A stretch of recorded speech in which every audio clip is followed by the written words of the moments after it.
2 days on Yeah. wounded buffalo tracks, I have never felt as close and as personally attached to the natural world as that. It's Yep. just, there's no feeling that comes anywhere near it, right? Craig, great to have you on the podcast. I'm going to just start off by saying it, and we'll explain this to the listener as we get into it. But how much of Nicholas is you? I knew that question was going to come up right at the beginning. Cliff, I always start by saying it's fiction, right? It's a work of fiction. I also always start off by saying you really have to write about what you know, Sure. right? So, I mean, you can do research. Famous authors have teams of researchers with them. But especially starting out, I think you really need to write about what you know. So that partially answers your question. In the book, we talk about South Africa at some point. That's where I grew up. It's where I went to school. It's where I went to university. So that's kind of my experiences written in there, remembering it's fiction. Right. Yeah.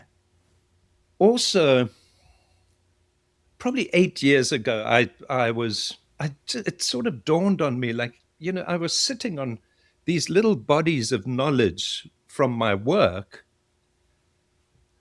that as a combination, not many people, and this is not a vanity comment by any means, but there are just not many people that had worked in those specific areas and the intersection of them, right? Yeah. I'd worked as a safari guide, what we call a professional hunter, what you guys call a hunting guide, I guess. Yeah. I'd run 2 different anti-poaching operations, which we should talk about later because there's a lot in there. 2 different anti-poaching operations in 2 different countries in Africa. And I'd worked as a wildlife investigator for 3 different organizations off the continent of Africa. Yep. And I just suddenly thought, man, there's 3 or 4 different things that could merge into a story here, Sure. Which needs to be told. So yes, it's based on my personal experiences, but of course there's flights of fancy as we go along where it becomes pure fiction. What's really interesting about it, Craig, I almost called you Nicholas, man. That would have been a flub right after. So for the audience context here, your publisher reached out to me. You've got a new book. It's called Bateleur. I apologize if I'm mispronouncing that a little bit. I get emails from publishers. In this case, it was a little bit of a closer contact, but I get lots of these emails. Hey, I've got somebody who's written a book. Would you be interested in it? And some of them are in subject matters that, just are not my forte, right? To some extent, It's like just a spam email. Other ones are closely related, like this. You've got the hunting element to your book. And usually what I'll do is I'll get the book and I'll read 4 or 5 pages of it, just to get a feel for, who this individual is or whatever. And what's interesting about your book, one element of it, the pH element of it, that element comes early in the book, and just reading the first 10 pages, 10 pages, because that's been such a big part of my life, reading about it, the little things that you talk about, it immediately clicked, like, this guy lived that life. Like, that's not fake. That's not, he didn't have to make any of that up. The way I would describe it is there's Western artists, Craig, that, a lot of my background is in packing, like packing horses and mules. Right. And lots of Western artists draw paintings of that image, right? Because it's iconic of the West. Yes. But the problem is I lived it, so I can go up to one and I can know if that guy who drew it has ever packed in his life. Like, I know it within a second. Because I know the knots, how the horses are tied together, like all that. Absolutely. And when I see one where the knots are right and it's right, you're immediately like, oh, I kind of trust this guy, right? Yeah. And so it's a little bit of a metaphor for my experience with your book. I'm like, oh, okay, I don't know much about the anti-poaching world, these other elements of your book, which I'm sure some of them are for action and for fiction and just to make it a little spicy. I'm sure that's the case, but big elements like the anti-poaching, the elephant poaching, the guiding, all of that, because I could immediately trust your experience on the pH side. I'm like, oh, this is going to be good because I want to know about all the anti-poaching stuff, and I want to kind of hear about the story from a guy's perspective who's done it. Does that make sense? Totally, and I'm so glad it worked. I mean, if that's the case, then I know that it's worked, and then I feel, okay, this was worth it Yeah, because yeah, I sure. mean, it has to be authentic. I have read books about by famous authors about hunting, Yeah, and I just think, no, dude, you've maybe been on 3 safaris or 2. This is something completely different here. yeah. So I understand. I really do, and No, no, for sure. yeah, So, I so know. let's get into your background a little bit more. And I, I'm particularly interested in the anti-poaching stuff, Craig. I think it's we talked about a little bit on the phone. I don't think that the American hunter is in general interested in it, I think, because it's related to wildlife and hunting. But I think maybe the American hunter has about the same context and background in it as really the American population. I think a lot of our exposure to African poaching comes from, I don't know if it's marketing or fundraising or whatever, but that's what we see. You know Yeah, what I mean? yeah. So, do you mind giving us a background, and we can for sure get back into the book too as it relates, but what you did and kind of what poaching actually looks like in Africa. Yeah.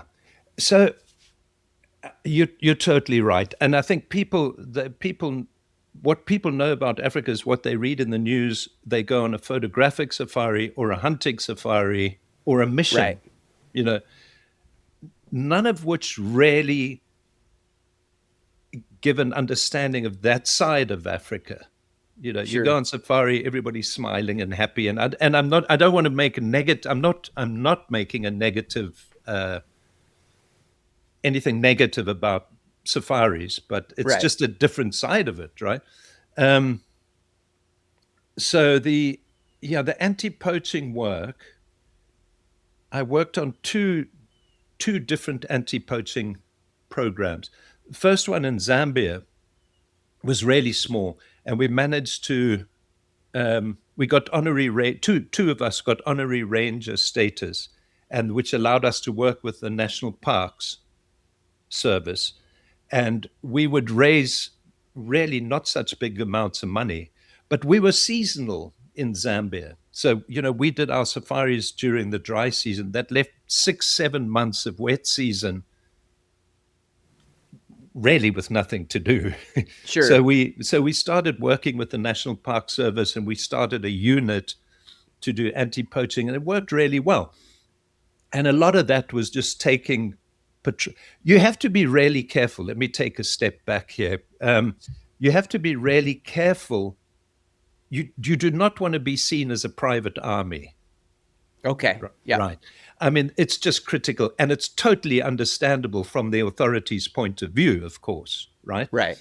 Um, so you have to work with national parks, and once when you're working on these anti-poaching programs or started, you'll get tons of emails from not tons. You'll get emails from people who will say, I was a you know Special forces guy, or special yeah, yeah, yeah, forces, and I yeah, want yeah. to come out there. You said, dude, Sure. wrong person. Yeah, yeah, You'll last 5 minutes, right, in a yeah, foreign country in a private army.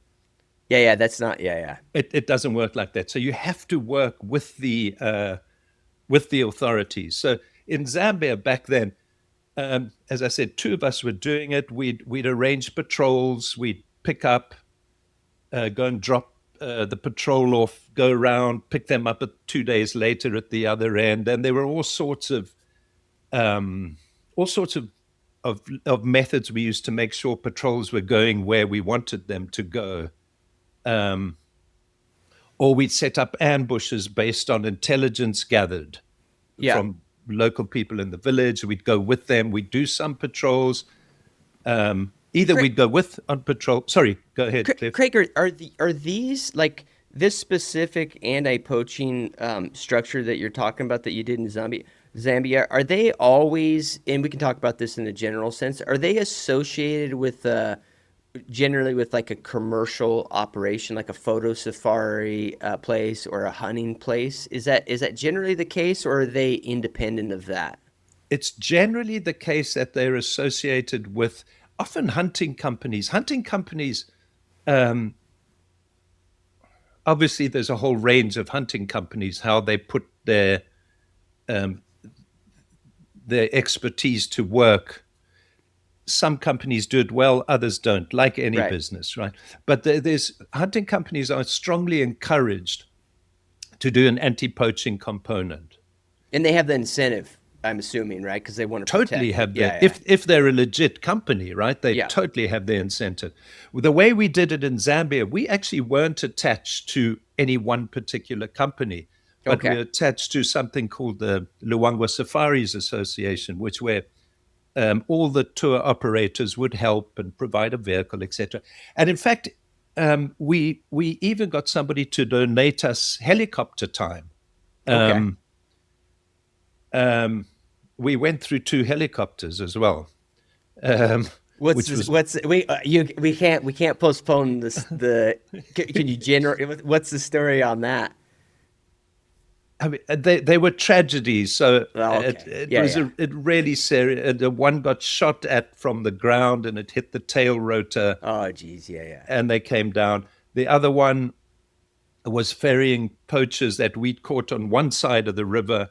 It was the rainy season. I had to get them across the river to where they could be picked. The apprehended poachers could be Sure. picked up by a vehicle, and they hit a storm and crashed.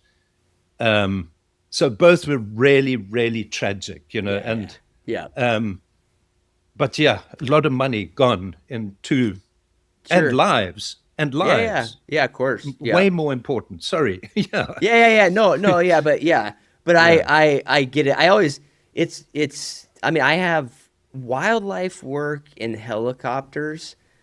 They're like essential, Craig, but they just seem to. I'm sure it's because the low flying and that sort of thing. But I know many. I have a personal friend who's a biologist who's been in. He's been lucky enough to survive two helicopter Yeah. accidents. It's And just that like doesn't happen often. Yeah. yeah, but the nature of wildlife work in aircraft, it seems to be just not safe. No. It's one No. of the Yeah, and a things. helicopter, I always say, it has the aerodynamics of a brick, right? Yeah. It just like when it goes down, it goes down. Yeah, they're so scary, but so useful, as you say, Yeah, sure. so useful.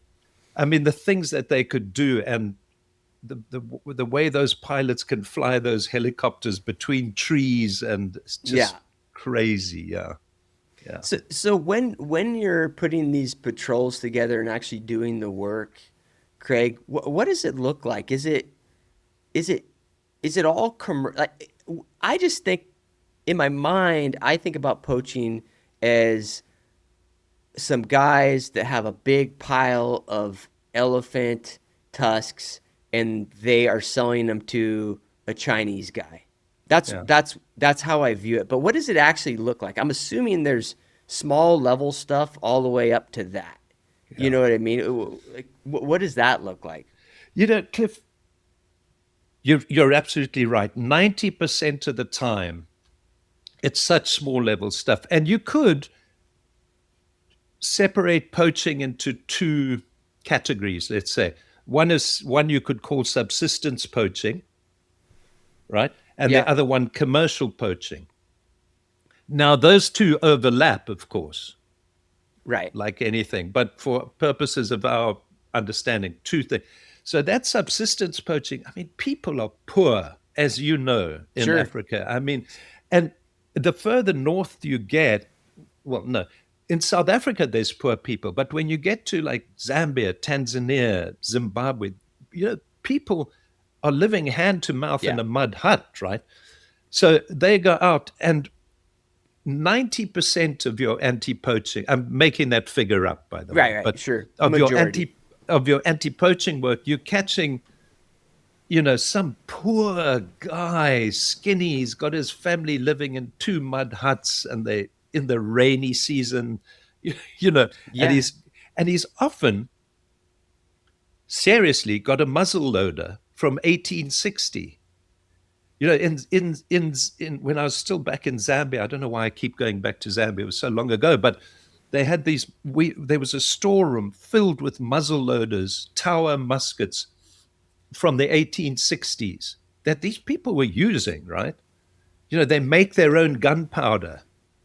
Does it's so interesting, Craig, because maybe it's just because I can't fathom the level of the lack of resources.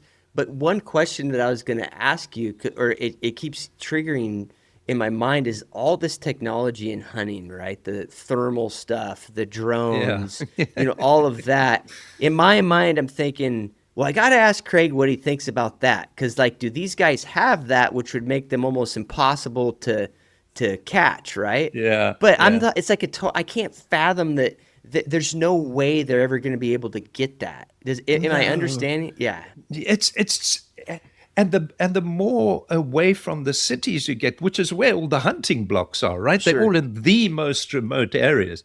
The more the poverty is just the norm, you know, Right. you know, um, and Cliff, you'll catch a guy. He might be 60 years old, right? We're talking about this end of the poaching Yeah. Yeah. Yeah. spectrum now, right?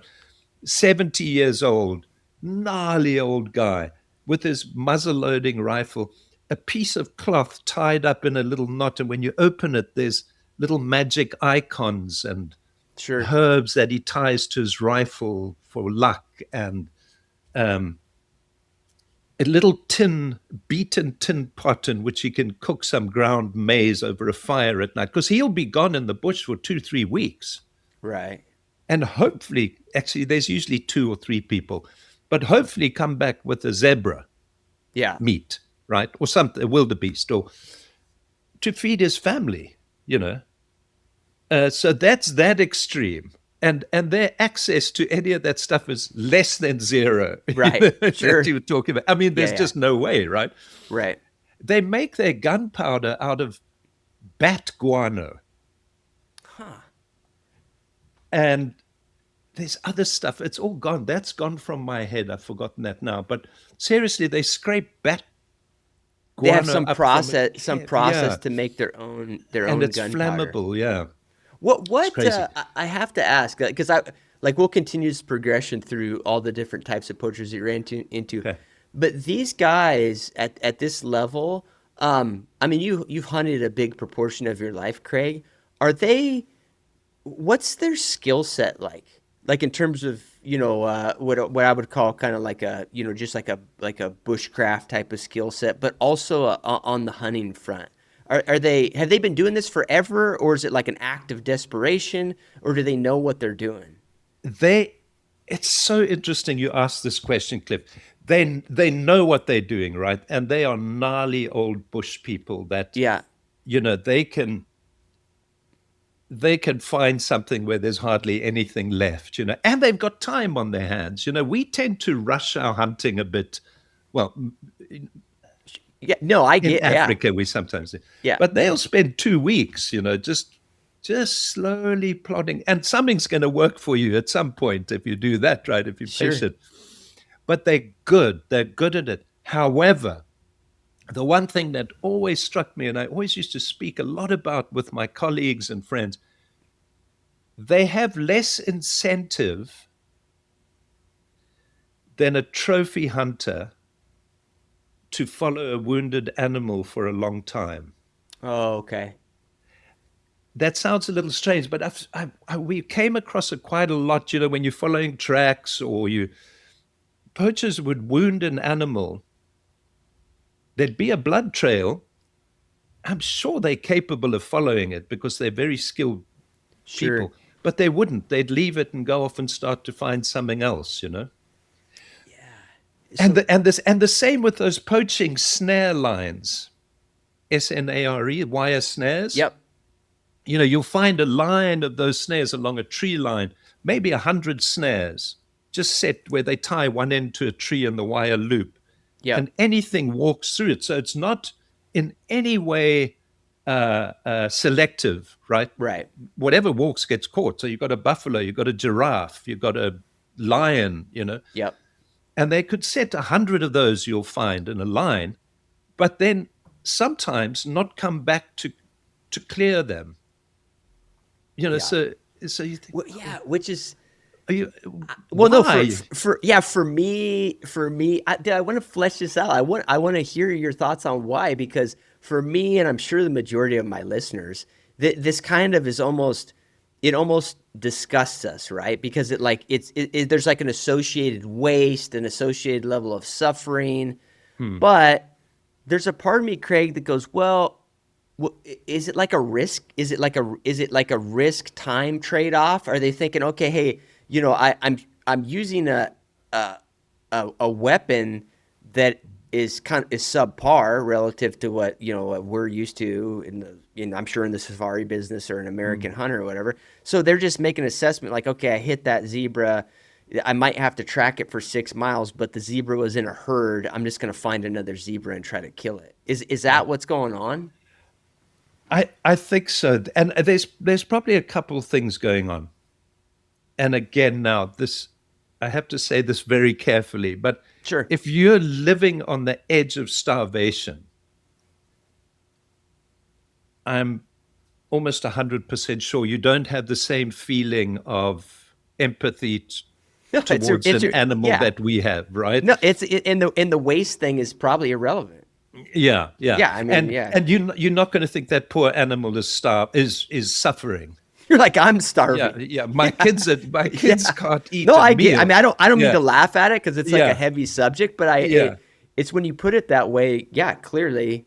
I mean, I, yeah. I think we'd all do the same thing. Yeah, it's very much a part of it, and it's also very much a part of what a lot of companies or people involved in anti-poaching work don't get.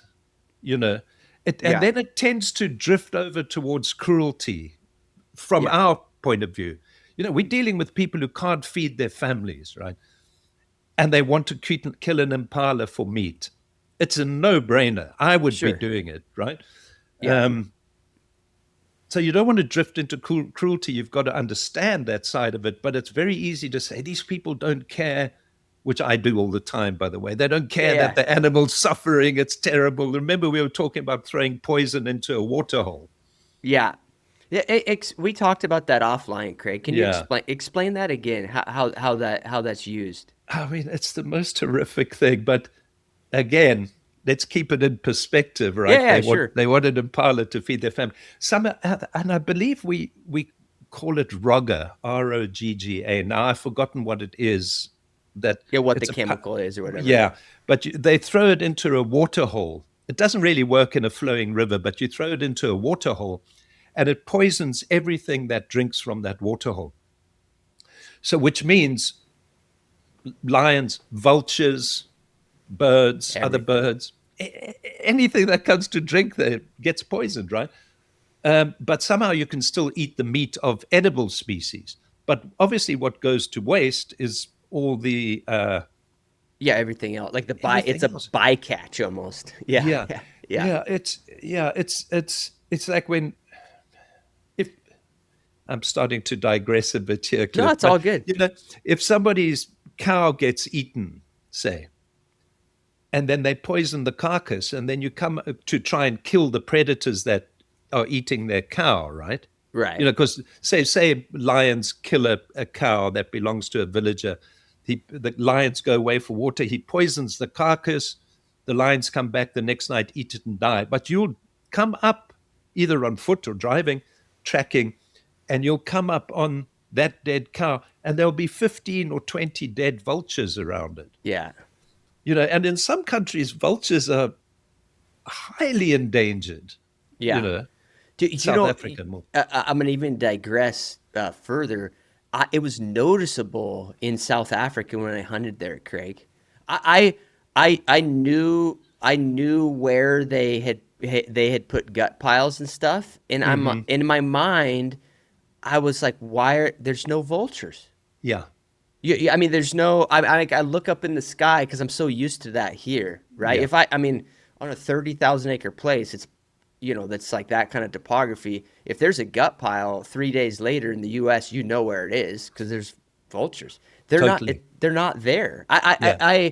What's the short on that? Is it because of this type of poisoning? No, I think there's a lot more. I think, Okay. Cliff, there's a lot more than that. Now, also, let's qualify that South Africa has a huge problem with vulture population declines, right? Okay. Okay. South Africa is bad. You go Yeah. north, the other countries have tons of vultures. Yeah. Doesn't mean you want to see 20 Yeah. dead Dead around a ones. Yeah. Yeah. carcass. Yeah. Yeah. And also, sorry, and I'm going to digress and come back to That's that. all But good. We'll get back. in, like in northern Tanzania, for example, where the Maasai people live, that's where you'll find 20 dead vultures around a poisoned carcass. And Okay. there is a shortage of vultures, Uh, right? yep. You go into the Serengeti National Park, and there's plenty, no shortage. But you get into what, say, Maasai land, and there's a shortage of vultures. South Africa's problem is everything. Yeah. Yeah.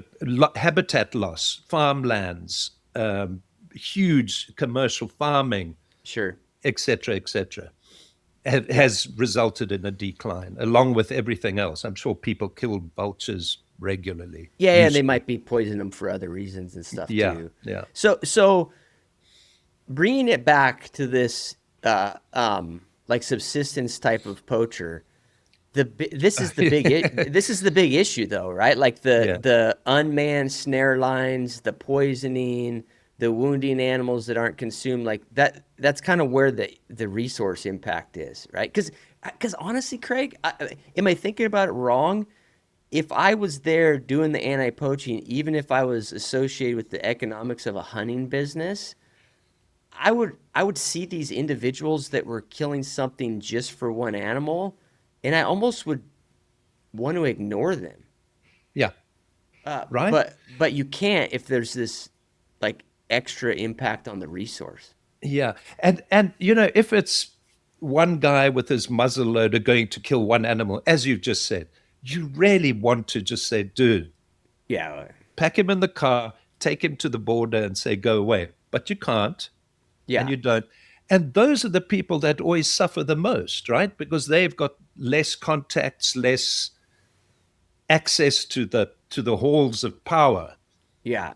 Sure. You know, No, and, I and got you. it's a hard life for them. Yeah. So I mean, where does this go from that level on the poaching front? Yeah. So then, there was a this is now I'm still back in Zambia. I don't know why, but we've spent a Dude, we long could talk time. about Zambia the whole time. I'll get you back, and we'll do Tanzania and South Africa and everything else. So don't worry about it. um, you know, and this happens everywhere actually. But you spend a long time building up a profile of a commercial poacher. Hang on, let me go back one more step, Cliff. Yeah. You catch this. We caught one guy who'd been at it for a long time, and he was a subsistence poacher, shooting for his family.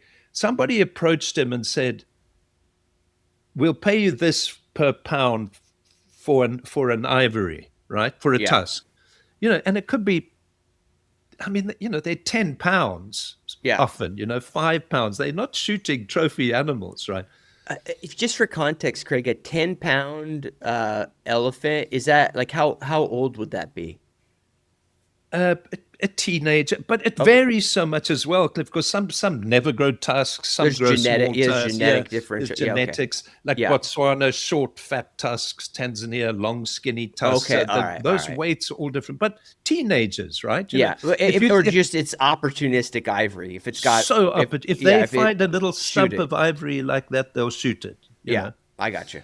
But during long interviews with these poachers, pretty intense interviews, interrogations, they would almost always say, now I'm putting them all into one lump, of course, but they would almost always say, you know, one ivory, 20 pounds, 15 pounds, two sides. I can build a new mud hut. I can buy a big bag of potatoes. I can pay my kids' school fees for a year. Yeah. Yeah, it's huge. Yeah. It's huge. It's kind of life changing, at Yeah. that level, right? Yeah. For us, we'd probably it'll be able to fill our tank of diesel up in our truck once, Sure. but for them, it's Yeah. it's a So big so now deal. you've got the subsistence guy. Instead of going out there and snaring or whatever, he can just go try to kill one elephant, and now he's got his food covered plus the additional. Right. So now you're Yeah. drifting over into the other side, right? Yeah, but the problem is, Craig, is I still can't blame the guy. Like I'm not trying to be like a defender of poachers, but it's like, No, yeah, it's still an issue, right? absolutely. It's such a moral issue you're trying to deal with Sure. all the time, Yeah. And again, Cliff, I've forgotten the figures, which I should have done a little preparation, but the figures for the number of wildebeest that get snared. That when I say snared, does everybody understand what I'm Yeah, I talking think about? people understand basically wire snares, right? As it walks through it, it pulls tight, Yeah, neck or foot or whatever they can catch. And I yeah. I, I don't know. I'm sure you've seen it, Craig. So we can touch on that a little bit.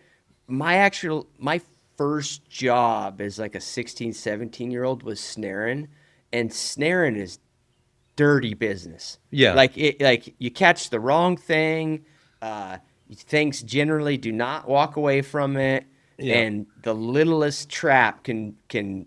I mean, we used to use aircraft cable. I want to hear like what they use, Yeah. but I mean, if you catch where I was snaring, I would periodically catch deer. I mean, you could catch a 200-pound buck, and he's dead.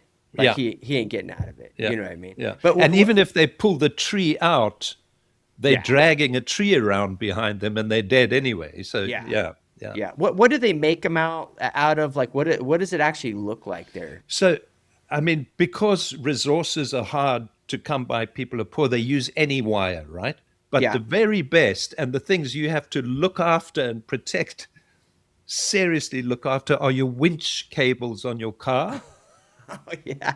You on could your keep, Jeep. you could keep a buffalo with those things. Well, so a winch cable gives them huge range of Sure. opportunity. So you can keep it thick for a Yeah. buffalo, or they can Ah, yeah. unravel it, untwist it, and get thin. And that's like sprung steel. That stuff's really good. Sure. Or steel wire is great because it holds its shape, Yeah. but really any wire that they'll use. Yeah.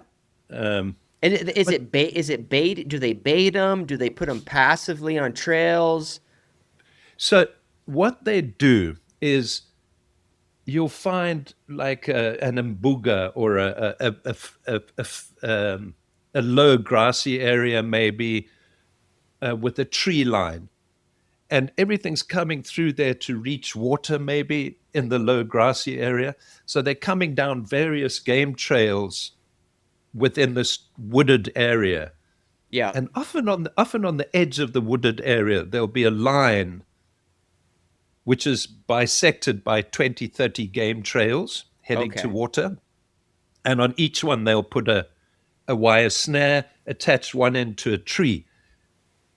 But I know I said it earlier, but you could have 150 snares. It can take you a whole day to clear one snare line, you know. Yeah.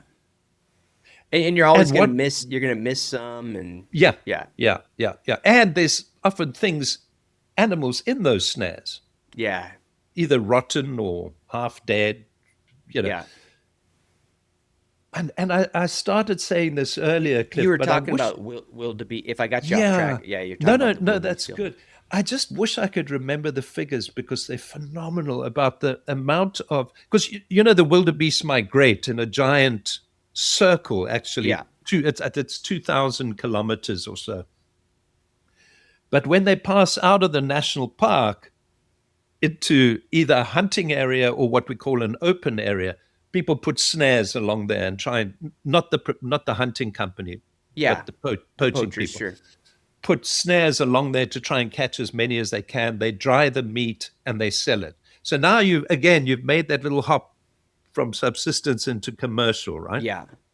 Yeah, and you're talking like it sounds like you don't recall the exact numbers, but you're talking like it's a significant impact on the Oh, wildebeest. well, that's the interesting part, Cliff, is that there's 1.2 million wildebeest, right? Oh, okay. Now they're making this huge circle annually. Yeah. Things are starting to change because there's built up areas which are blocking their migration routes, so they have to go around. So Okay. things are changing. But let's say 15, 20 years ago, when we were working in this field, they would do the same route all the time, go through the same areas, get snared. We're talking thousands of animals, Yeah. thousands. And then you figure out, well, I remember doing the calculations, and somewhere I wrote it all down, where you then figure out what the dressed weight of the average Sure. Yeah, yeah. wildebeest is, and what that dressed weight becomes when you've you know put taken all the meat off, Yeah. and it's dried, so it's way lighter. But it would feed it would feed a city. Oh I mean, yeah, this is this, you're figuring out the numbers of like the net weight that's coming off of the thing. and it's Yeah. huge, Cliff. It's huge. Um, and yet that wildebeest population stayed steady and climbed for many years. Huh. And they were taking off. And so, of course, then you just say, the population is steady. We don't really want any more wildebeest, right? Yeah. And it's feeding people illegally, but Yeah, it's yeah, you feeding you people. you you almost wonder if there's like a if there's an opportunity to structure some sort of like regulated program around that or something like that. Because you also got to figure that because it's illegal, and I'll just make sure, tell me if I'm off base here, Craig, but because it's illegal, thousands of them are getting caught, but you wonder how many of them are actually being utilized, right? Like Yeah, because of the illegal component. So you're going to have astronomically more waste just because the guys are trying to do it on the down low. Um, exactly. so it's like, well, would you be better off just like giving each one of the guys 10 snaring permits for Yeah. wildebeest or something? Yeah, it's And, just like, and that gets talked about. It requires a lot of management. And yeah, actually, so in Tanzania, for example, I'm not aware, it might have, of any program that's tried to do that. It would have to have government cooperation, right? hmm, And government would have to own that project, yeah, really. Back to Zambia. In the Luangwa River, the hippo population would increase, increase, increase. Very little predators. Life was great for hippos until they got too many. They ate all the available food. sure.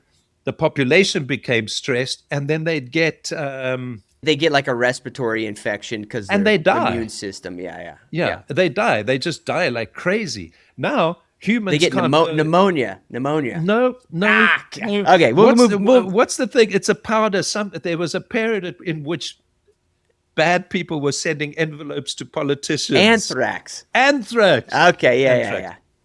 So it's a form of anthrax. It's a different one to anthrax humans get, Yeah. but still dangerous to humans. So these hippo population would grow. They'd all die off, right?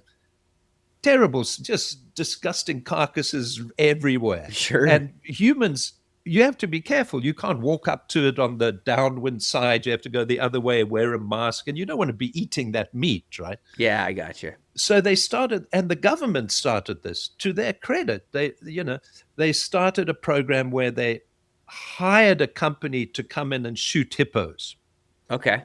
And then it started where the company would come, cull hippos, and process the meat into cans, Yeah. make it readily available very cheaply for local population. Of course, this had a whole. It just, you can imagine drama, all the tour operators, the Oh hunting, yeah, yeah, the yeah, photographic operators, they're yeah. going on a drive. Hippo gut piles and yeah. Oh Yeah. yeah, Or yeah. some gnarly old guy with no shirt on just standing there shooting hippos in the river. People get really upset when they see that. All right, guys, in some of my content, you're gonna see that I've been using this chest holster from Invader Concepts. This is with my 10mm. I also use it with my Glock 19 and even a PMR 30. I'm gonna do a bunch of content here in the next couple months on that around bear defense. It should be interesting. It looks a little awkward to have your gun under your bino harness, but if you test out all the different variations, it is the best and you have it on you all the time. I do have a discount code, it's CliffG, and it's for 10% off. Go check them out. It caused all sorts of drama. And then it somehow became elitist, where the meat was now getting sent to South Africa. And Okay, not so going yeah, to the somebody corrupted the system. somehow. Yeah. So and I think they stopped for a few years, then they did, and I think they did it quite recently. I'd have to get confirmation of that, but it happened again. Just keep that population, because generally we don't in Africa. There's not culling. There's in the big national parks and there's no culling. But that was a form of culling, right? To feed local people. Exactly what you were talking about earlier. Yeah. And that was a little more formalized. I guess this brings me to the next question, because I've heard people that I know that have been PHs in Mozambique and other places. It sounds like a little bit of the system takes place at almost like a localized in a localized way, right? Like the hunting operators are trying to mitigate some of it by giving the meat. Like, what is that like? So, because that's another way we could solve this problem, right, Craig? And I'm of course coming from the naive spectator's point of view, but like, okay, if you got subsistence guys that are causing all this other extra damage, can you just give them meat from the hunting operations, and does that help at all? Cliff, I think it helps, but I don't think it's enough. I don't think your hunting operation Sure. generates enough meat to make a difference. Okay. Now, when you're shooting hippo and elephant, probably, Yeah. like hunting elephant, you go and fetch the villagers, bring them in, and let them take all the meat they can get out of it. I guess that makes a difference. But nobody's killing that many elephants, right? Yeah. I'm losing myself. Ask your. Yeah. Well, so the idea of just giving the meat to the villagers, like it only has a certain, or not villagers, not the term, poachers, like this subsistence poacher level, like making sure that they get the meat through that. Does that mitigate any of this level of poaching? And so it sounds like it does, but yeah. Yeah, I mean, it must do, right, to a degree, but I don't think it's going to change. I don't think there's ever going to be enough to change people's lives. Yeah. Right. Yeah, dude, and to complicate matters, I have to ask, Craig, it's like the way that you've described this individual. I understand that his top priority is just feeding himself and his family. Like, it's just bare bones, like top of the Maslow hierarchy type of stuff. He's just got to like feed himself. But I wonder if he doesn't also like to hunt. Like, if they're fed, will they still poach? Often the case. Yeah. And I don't mean it in a bad way. I'm just like putting myself in the guys. Yeah. So, there's this thing that happens, which as sort of expatriates in Africa, everybody loves to talk about it. I arrested this poacher, and then I took him on, and he became my trusty tracker, and we'd hunt together. But there's truth in it, right? Oh, okay. Okay. Yeah. It's become a sort of a mythical thing which we love to talk about. But I mean, it happens, and you find the nicest, best people, right?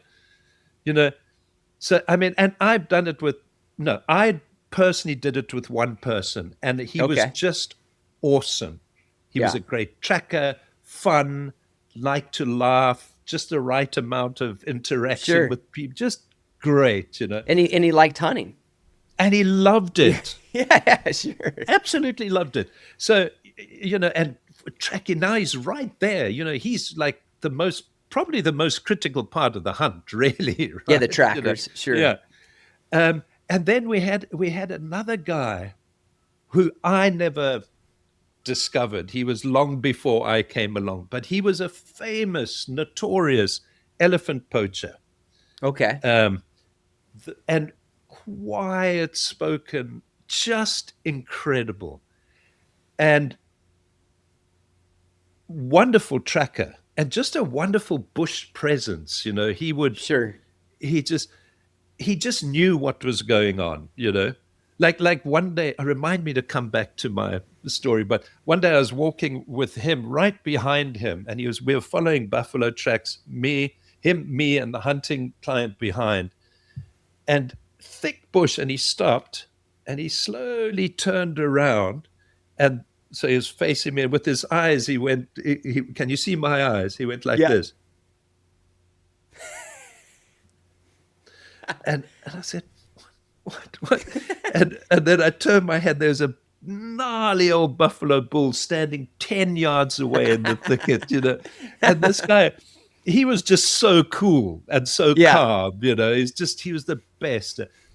Of course, he lost his hearing, he lost his eye. I used to carry a pocket of stones, little pebbles in my Yeah. pocket. And then as we walk along, if I saw something, I'd throw one on his back to stop Yeah. him and hit him. But even when he couldn't really see that well, he was still just fantastic to have around. Yeah.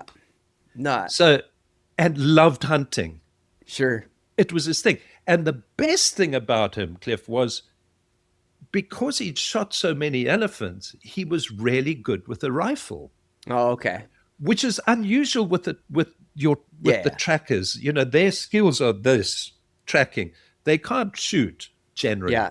But this guy, so if you had a wounded buffalo, say, you could give him a rifle and Yeah. be confident he wasn't going to shoot you in the head, and that he Sure. could hit the buffalo in the right place. It was just a huge privilege to have someone like that. Yeah.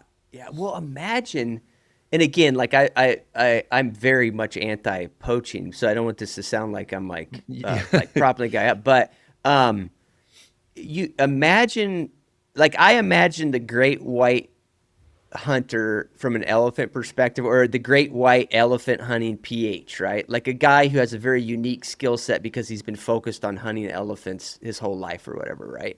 Like Right. to me that's intriguing, that idea. And maybe we can talk more about that if that exists or what it really looks like or whatever. But then there's the idea of a guy who poached elephants his whole life. He probably wasn't shooting a 416 Rigby double rifle or whatever, you know what I mean? So he's had to do it with like subpar equipment Yeah. I don't know, in the dark or whatever, trying to like avoid things. Often in the dark. Yeah, Yeah. he's probably got a pretty unique skill set, right? Like Yeah. just even like tracking wounded ones, dealing with wounded ones, all of that. Yeah. It's kind of, Although, you know, I mean, these things, Cliff, they get complicated because yeah, there's a lot of elephant poaching that goes on. Well, and we've talked briefly about this before, they're not selective. yeah, So your professional hunter, Ivory, is very selective and very sure. now there's a definite skill set, but you'll also find 5 or 6 elephant poachers will sneak up on a herd of elephants, shoot into the herd, gut shot, Oh, and then just get what they can get and leave. get what they can get, Yeah. shoot everything, and as we know, often with an AK-47 at that level, right? I mean, Yeah. you just, and then in the stomachs, in the behind as they're running away, Yeah. babies, mothers, cows, and then whatever falls, they take whatever runs off wounded. They go, okay, we're done with that. Yeah. Now, there's other people who by themselves, of course, who have tremendous skills, like this guy that I was telling you about who became one of our trackers. Yeah. So I think there's the whole range Yeah. of people out there, probably is what it is. Sure. Yeah. No, I hear you. Let's stick to we're kind of moving along the path a little bit. So we've got the subsistence guy. We've got the subsistence guy that moves into a little bit of a commercial side Yeah. of things. I think this might be a good time for me to ask you about the zebra story that's in Bateleur. Because that's kind of like moving into the commercial side, but not the like big money elephant side. I think it's a really cool kind of, to some extent in your book. It's a little bit of a subplot to some extent, you know. Yeah. But I was when we started talking about it and you said, "Oh, that's a true story," I was like, "Oh, save it for the podcast, man." I want to hear about it. Are we at the right point in this progression, or if we I think skipped? we're Okay, right there. I think we're okay, right there. It's also a tricky one to talk about because of the people involved and the sure, connections yeah, they yeah, had. yeah, So yeah, yeah, yeah. so let's leave it general. Yep, yeah, sure. Um, so what these guys were doing was,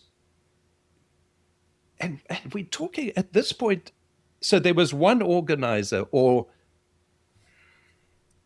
I'm starting to backtrack here, Okay, yeah, yeah, yeah, yeah, or a company, let's say, and an individual who were yep, doing this, and they were getting people. Now we're moving up to middle class because yep, the people shooting the zebra had vehicles and a rifle, yeah, and they would drive out from the local town, and you could drive an hour, and you'd be among in the plains with zebra everywhere, sure. and shooting zebra. Before we get it, before you explain the rest of it, now when you get to this level of poaching, are they an extension of the guys that kind of, were subsistence and then move up the ranks, or are they outsiders typically? And Out, I mean this in a general sense, not necessarily just the zebras, but all this kind of higher level poaching.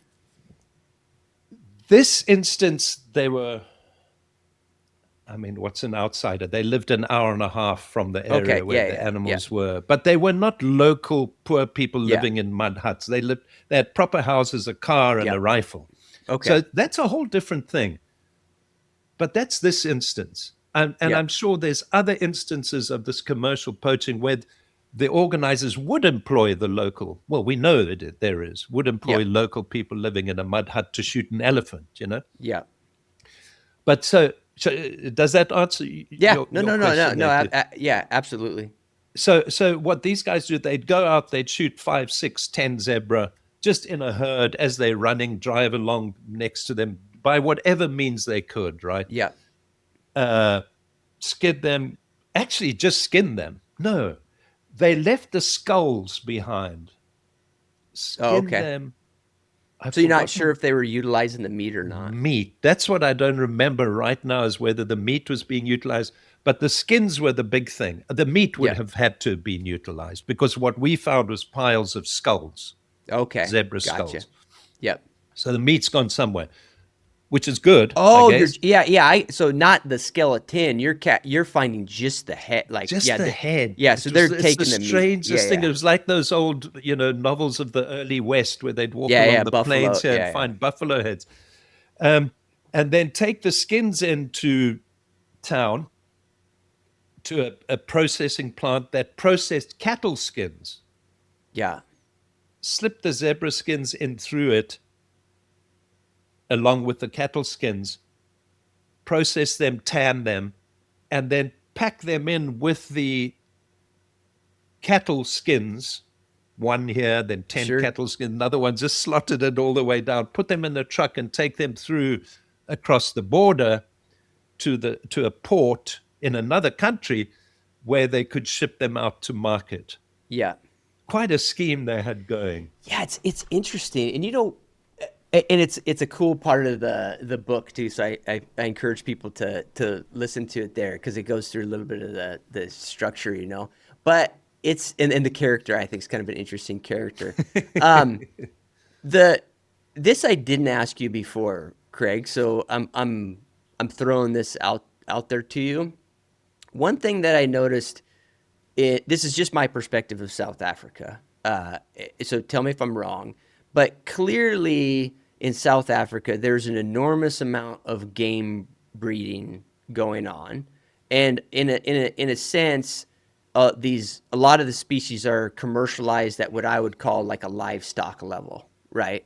And I'm assuming zebras are like that, but I'm also assuming that some of these other species are too.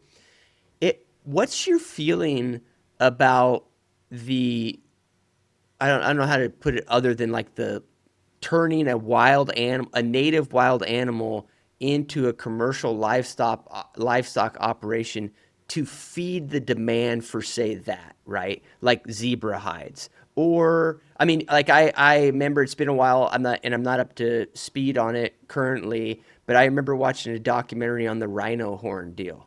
Guys are domestically raising rhinos in the hopes that there could be some sort of legalized trade to fill the demand that is driving the poaching. Do you have a perspective on that?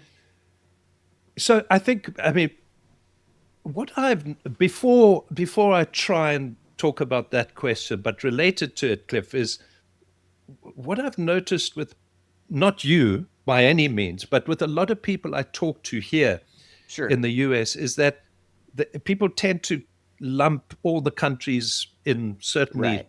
sub-Saharan Africa into one, right? Yeah. It's really important for everybody to know that they're so vastly different. All those countries are so different. And so you're talking about South Africa with the breeding in sort of open range breeding at the moment Yeah. of animals, kind of, right? It's not in cages, I don't think, right? Yeah, I'm not in the weeds on it, so I have no Yeah. idea. But Yeah. but but but it's clear that they're producing a lot of certain species, right? Certainly, certainly. And a lot for hunting. Yeah, I think that's the main driver. At least was Y- my perspective. Yeah, yeah, Yeah. yeah. So there's a lot of that going on, and it's not necessarily, maybe some lion breeding programs are like that in a small cage, but in order to breed wildlife for general public consumption, like zebra skins or meat, Yeah. the management has to be, and I think once you get across that border with South Africa, my feeling is that the governments are so worried that they won't have the ability to control what's then legal and what's not Yeah. legal, who's doing it. It's so vast and so big, and there's no game ranches once you get across that border, Yeah. really, right?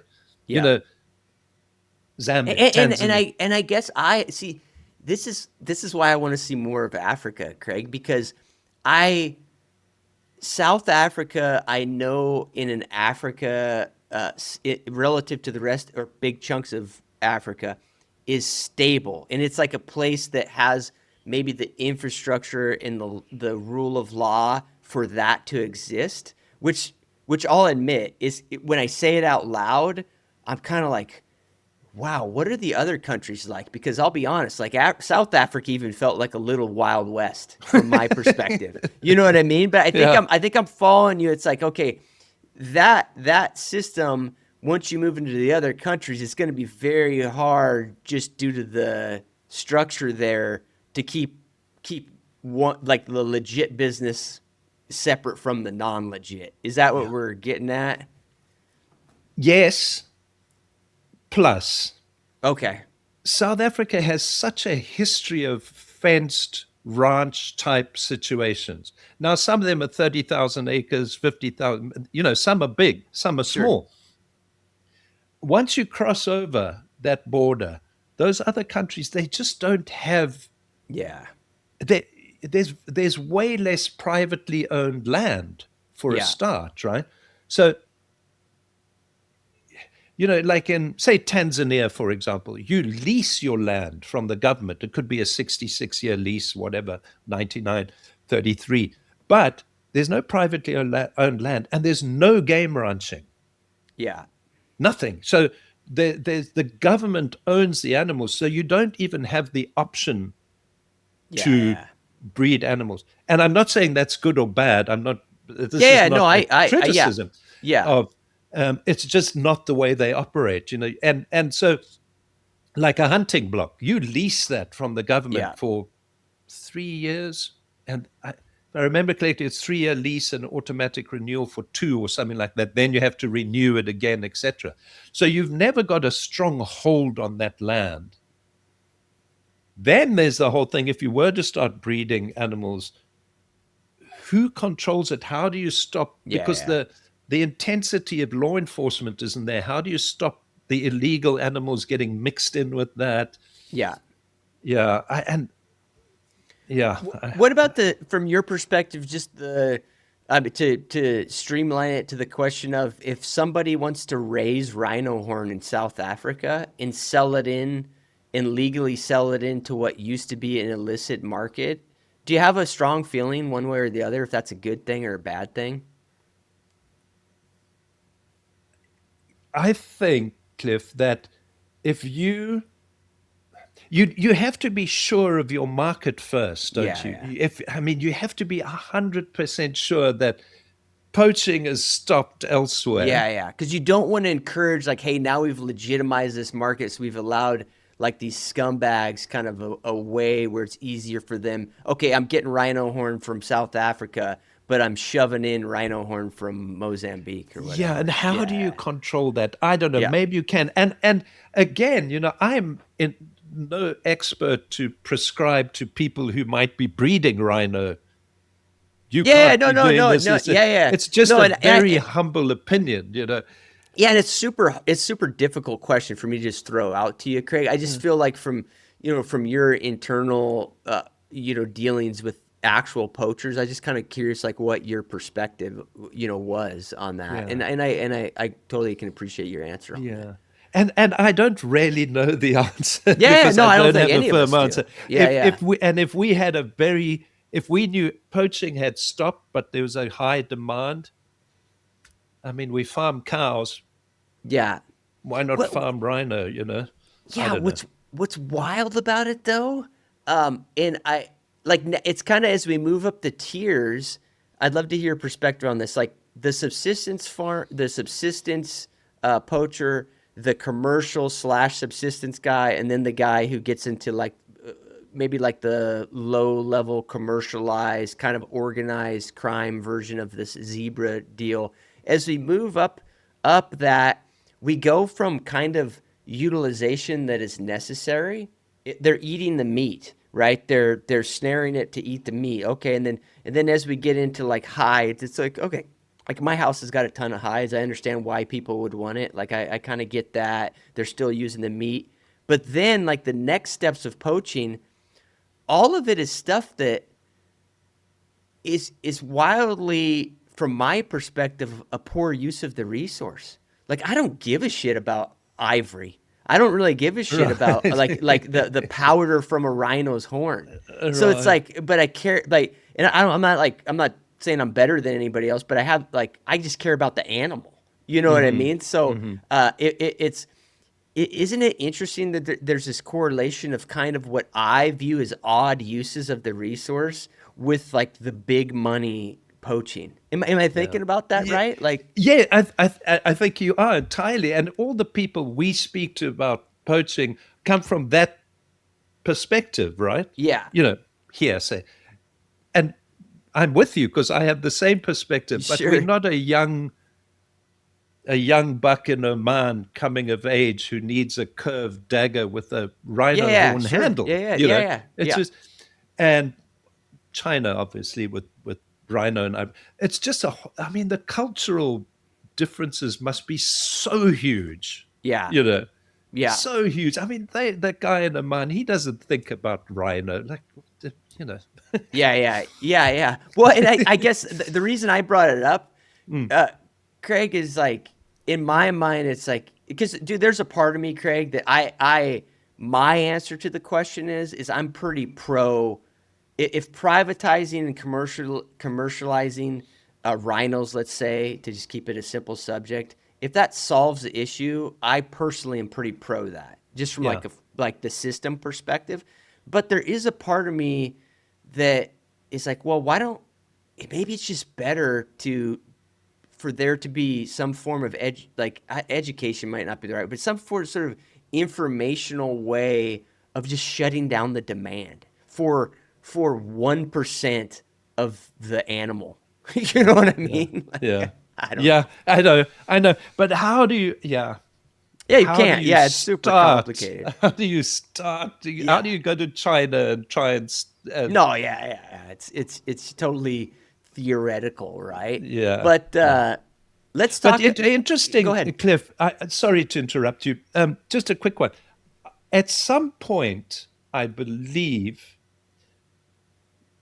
there was more rhino horn going to dagger handles in Oman than to the Far East.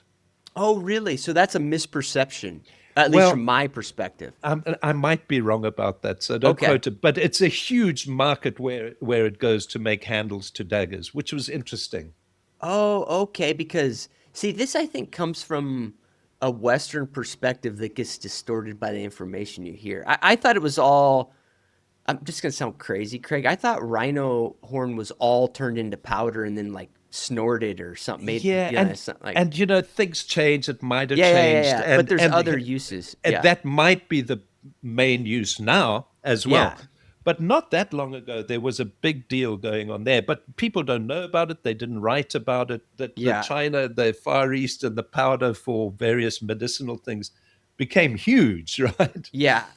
Well, it's isn't it weird? And I'm sure you saw this like in your hunting career too, because I can only talk about my personal guiding, but once I got into guiding like high money hunts, it's undeniable that part of the reason that the hunt is 20, 30, $40,000, which is just like it is an insane number for a hunt. Part of the reason is because the animal's scarce. You know what I mean? And like the opportunity to do it is scarce.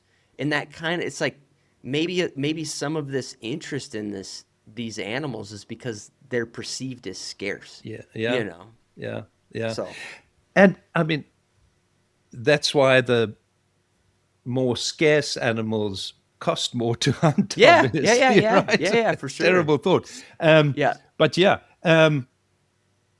and the way I always try and rationalize that to myself is to say, and this is probably just pure rationalization, right? Sure, Is yeah, to yeah. say, they're not scarce, they're locally common.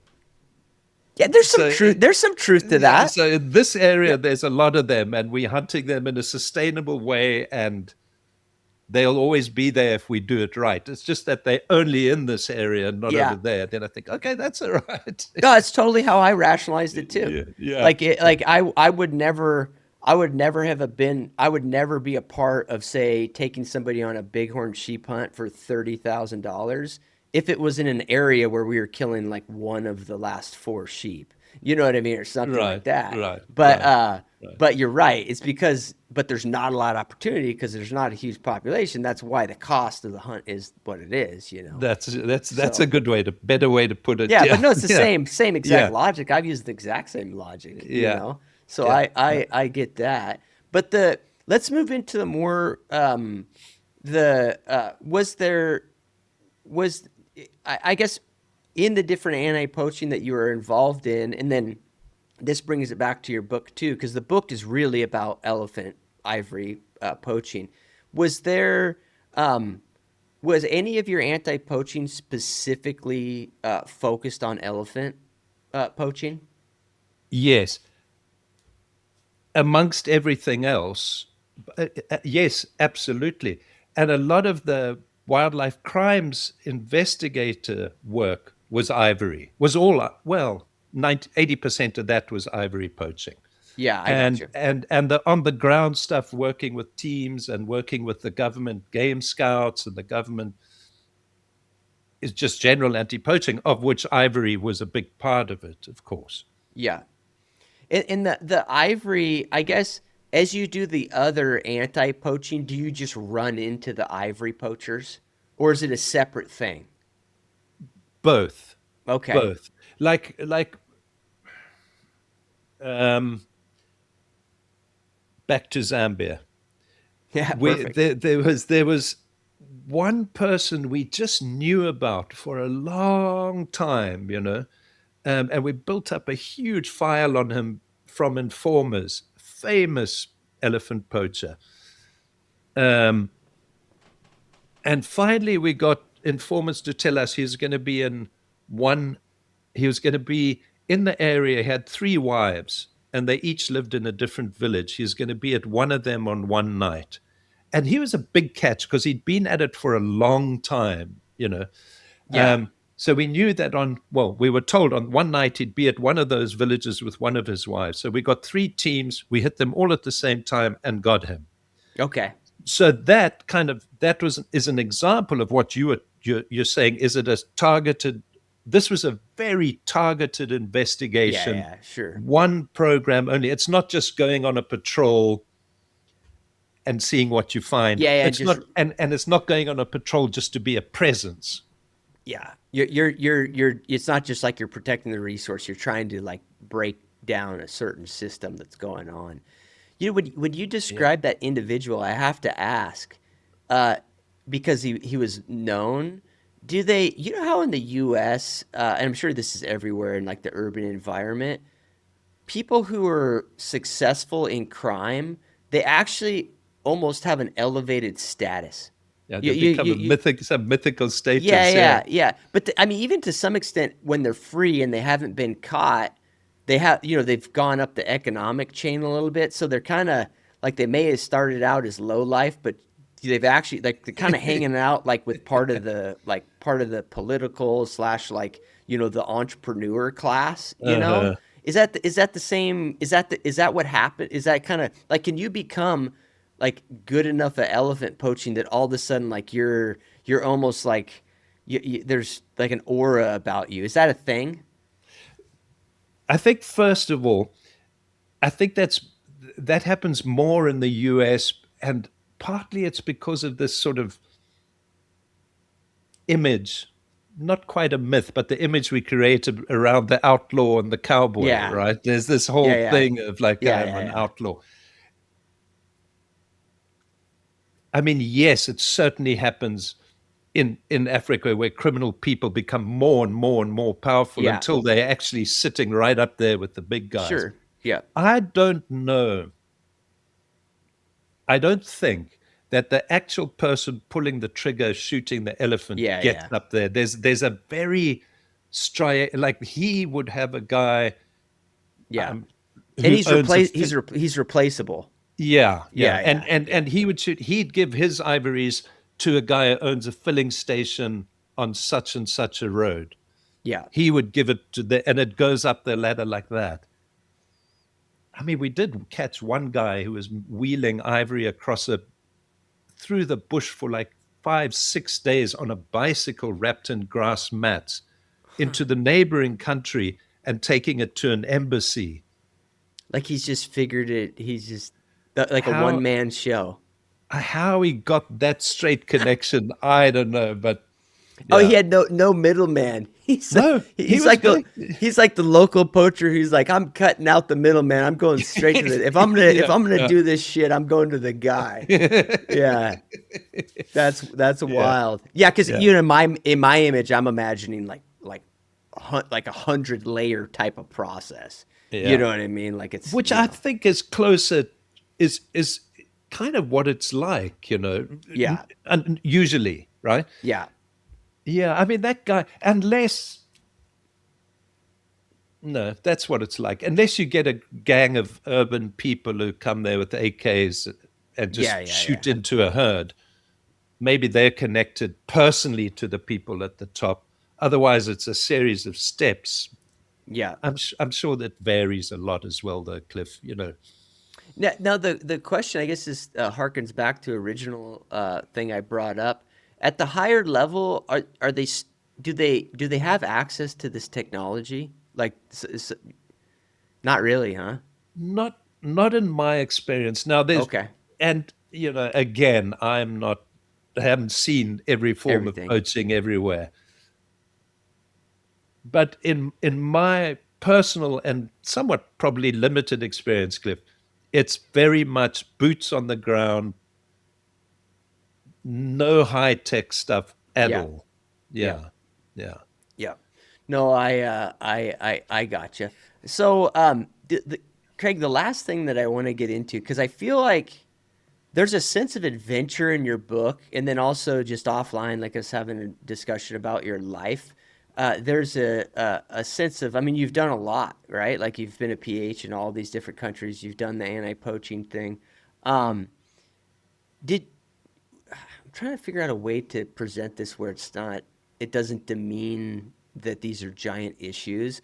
But was it fun? Was anti-poaching fun? And was it a similar fun that like the adventure of hunting and that, or was it a different type of fun? Can I just jump back one step Yeah, of before course, man. answering that question, Yeah, yeah, Cliff? absolutely. When I was saying there's no technology, no big technology, drones, night vision goggles, and all that, I'm talking about Zambia, Tanzania, Zimbabwe, those. Sure. In South Africa, I've never worked in anti poaching in South Africa, Okay. but I did read about a highly educated person using helicopters to do X, Y, and Z that got caught within the last 2 or 3 years. So there's some pretty big technology Okay. there, right? I, Um, I heard a story. I can't repeat it because the person who told me yeah, it. yeah, But same, it may be related to the same yeah, story. probably. But the person was also like involved in, was involved governmentally also, Yeah, yeah, and it made me laugh when they told me it. But yeah, yeah, they were yeah, using technology. yeah, Yeah, yeah, yeah, yeah. yeah, So I just want to be clear about yeah, that. yeah, But yeah. um, okay, back to where we were. Yep.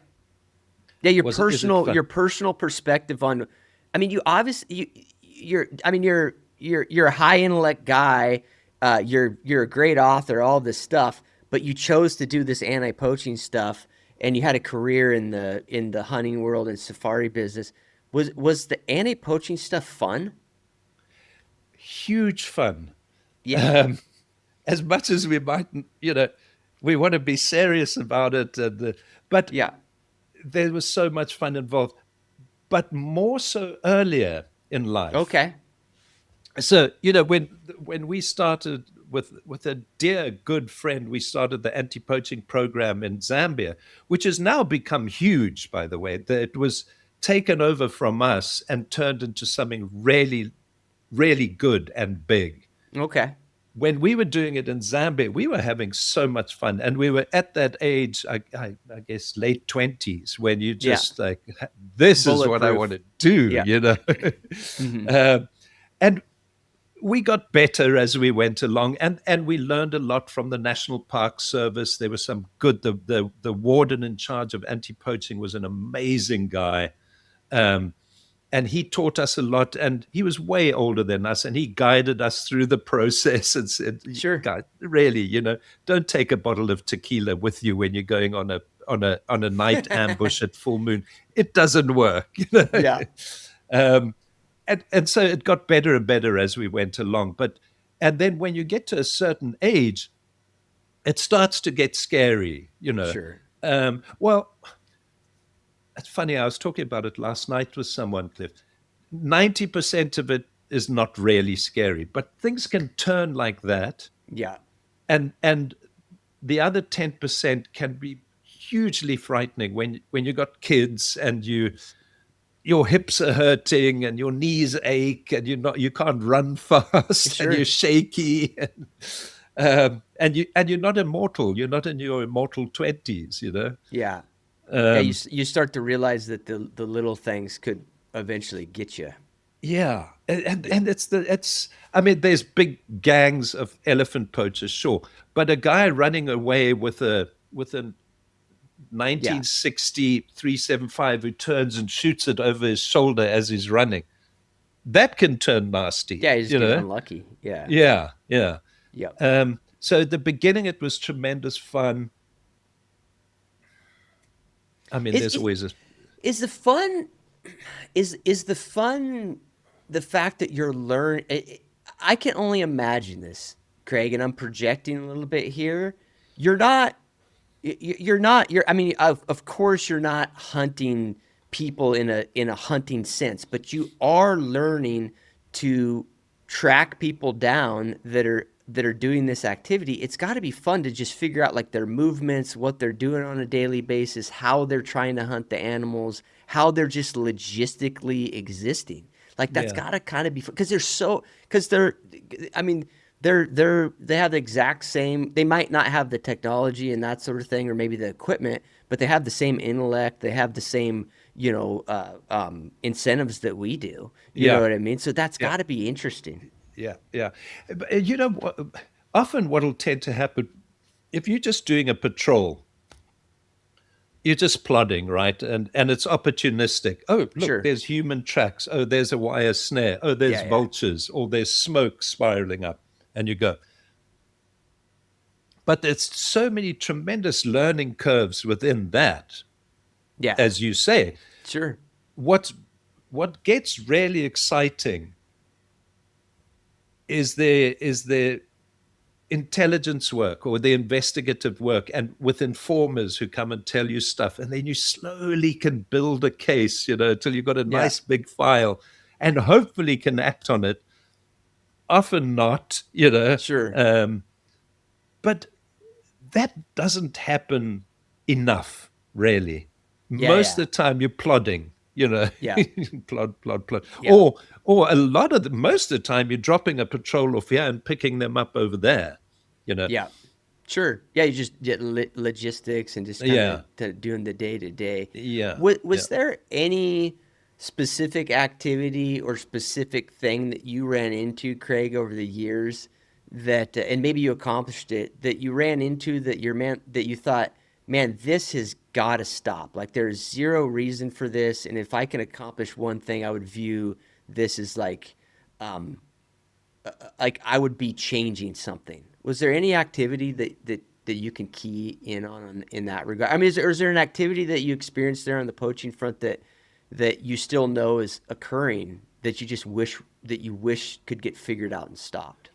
Guys, biltong, okay? I have been obsessed with this stuff for 3 or 4 years. Ever since I got on a keto, carnivore, paleo-esque type of diet, I've had a hard time finding healthy snacks. Biltong is a great option, particularly the slabs that have this fat on the side. That's where your energy is if you're a fat burner like me. Super simple ingredients in this, guys. Literally 1, 2, 3, 4, 5 ingredients. Compare that to your gas station jerky. A great snack in the backcountry or just day to day. Biltong Depot is a huge supporter of my content. Go to their website, biltongdepot.com. Use my code CliffGray, CLIFFGRAY at checkout for 10% off and to support this content. Thanks, guys. Cliff, it's all still All of it. occurring, and Yeah. and you get, I mean, elephants, um, elephant poaching, or a wire snare line with a sable, antelope, a buffalo.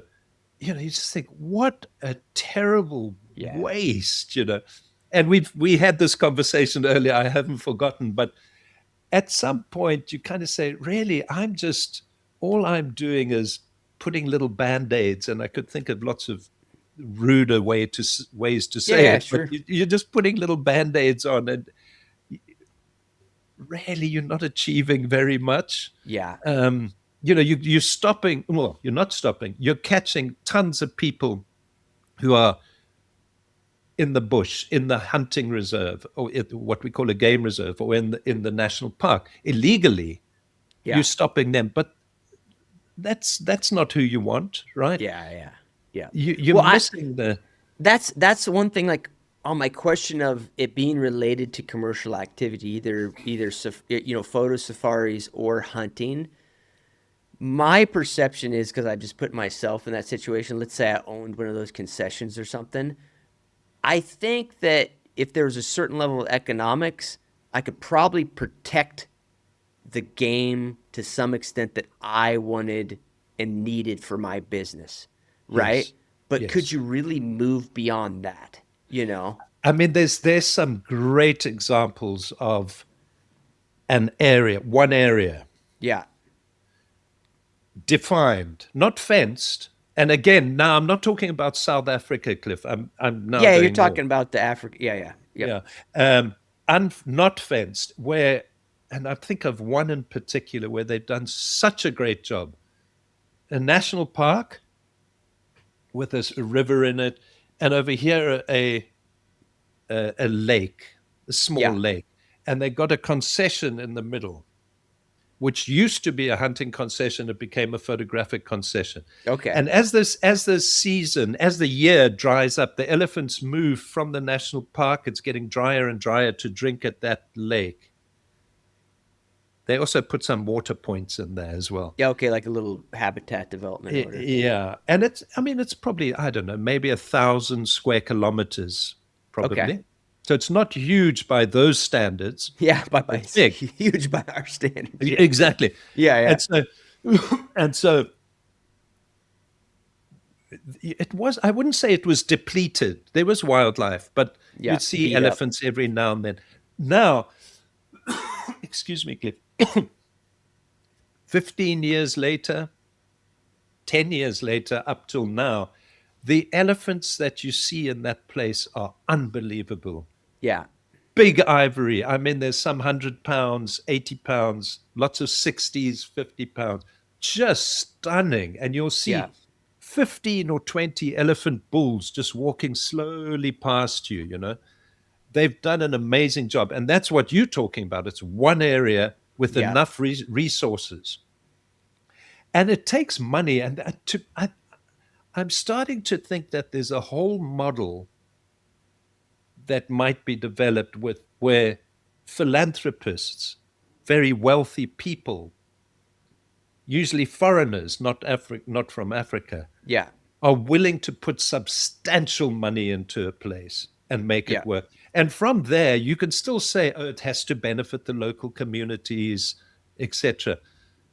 But the idea that we used to all talk about and have 20 years ago, 15, and a lot of people still do, of local people must own the resources and get the income from it. Again, this could get me into so much trouble, Cliff, but I don't think it works. You know, Yeah, I well, think no, you no, no. need serious money, you know. Well, yeah. I mean, the question, dude, it's a deep question. We could do another 2 hours on it, Craig. It's like, well, we there's inherently in this idea that hey, we're gonna have this free ranging wildlife, and there's a local community that lives there, and we're gonna piece them off resources that'll keep them happy so they don't poach. I don't know much about the culture there, Craig, but there's a part of me that says that sounds great, but that assumes that those people don't have the same incentives that all the other humans that I've interacted on Earth have. And that's that once you get this, you want to improve in this way. And you Yeah, want to improve this for your family and you want to have yeah, opportunities, you want to have this. So it's like, okay, once I have food, now I still might want to poach that resource for my own gain, uh, not necessarily because it's like you're a horrible human. It has to do with the fact that you're like every other human. yeah, You know what I yeah, mean? So the yeah, question is like where would that stop? You know yeah. what I mean? I it's tricky. It's so tricky, and as I would be, I am a local person living next to this area. Somebody wealthy from another country comes and starts managing it, and suddenly I'm not allowed in there anymore. Yeah, sure. And they dribble down some money to me. Yeah, People get annoyed. You yeah, know, yeah, no, totally. Totally. So it's their country. You know, there's you yeah. know. Yeah, yeah, So totally. it's to marry those two together so that local people can feel they're part of the system, but you need big money to come and somehow make it work, right? Yeah, yeah, yeah, yeah. I mean, it's yeah. In the end, it's like, hey, I mean, you got to figure out a way that the stuff is more valuable alive than it is dead. If it's the philanthropy or hunters or photo safaris or a combination. Combinations, yeah, Yeah, yeah, you know. Um, Craig, do you got another like 15, 20 minutes? yeah, sure. I would love to kind of tie in your experience hunting, your hunting experience a little bit, and maybe we can talk a little bit about this. But like, how long were you at PH, and what species did you focus on? Did you do any elephant hunting? Did you do Cape buffalo hunting? Like what was your focus? So I start in Zambia. I started as a walking safari guide. Yeah, And we had three little bush camps, and we'd walk up and down between them. And at the same time, I apprenticed underneath a wonderful, I had the best professional hunting apprenticeship of anybody. I'm yeah, convinced of okay, it. I had the nicest guides who ran this very exclusive hunting block, um, and treated me like an equal, not a Okay. not a kid. They were just awesome, and then started hunting there, and that would have been mid 90s maybe. Okay. Um, what happens there? You start off with a plains game license to hunt, and then you get plains game and buffalo. Then you get a full license in Okay. Zambia. It's different everywhere else. So I started there doing some hunting safaris there, but very much as a junior. Um, Actually, there was one company I hunted properly with there, Okay. but with the company under which I apprenticed, I was always a junior hunter there, and it was I got great you. because you got other people making the important decisions, and you're there, and you're invincible, right? Sure. And you're younger, and you feel. Yeah. And then I moved to Tanzania, and then I worked as a professional hunter and and photographic safaris, and ran the anti-poaching stuff. Okay. Um, and then at some point, I actually left the company and was a contractor, I think you'd Okay. call it, Yeah. bringing my own people and their Kind of guns. doing an independent. Yeah. Exactly. Yeah. Yep. Yeah. And that's when I would. So when I was working for the company is when I ran the anti-poaching operation as well as doing safaris. So I hunted there for, I would say, 20 years Yeah. um, in Tanzania. Um, What and I'm sorry, go ahead. no, and hunted everything. By that, for those 20 years, there were no well, obviously government restrictions of what you can Yeah, hunt, yeah, of but course. Yeah, yeah. it was a Yeah. full hunting license. But also in Zambia, it was full bag hunting, but I Yeah. was just the more junior guy doing. Sure. And then in Tanzania, plains game, lion, and then plains game and lion, leopard, buffalo. Elephant, we did not hunt elephant in Tanzania. I did then work with a person in Zimbabwe, and we did some elephant hunts, but I was not a Zimbabwean license I gotcha. holder. Yeah, yeah. Yeah. So Um, you're taking your hunters there to hunt a ele- specific species. yeah, and Yeah.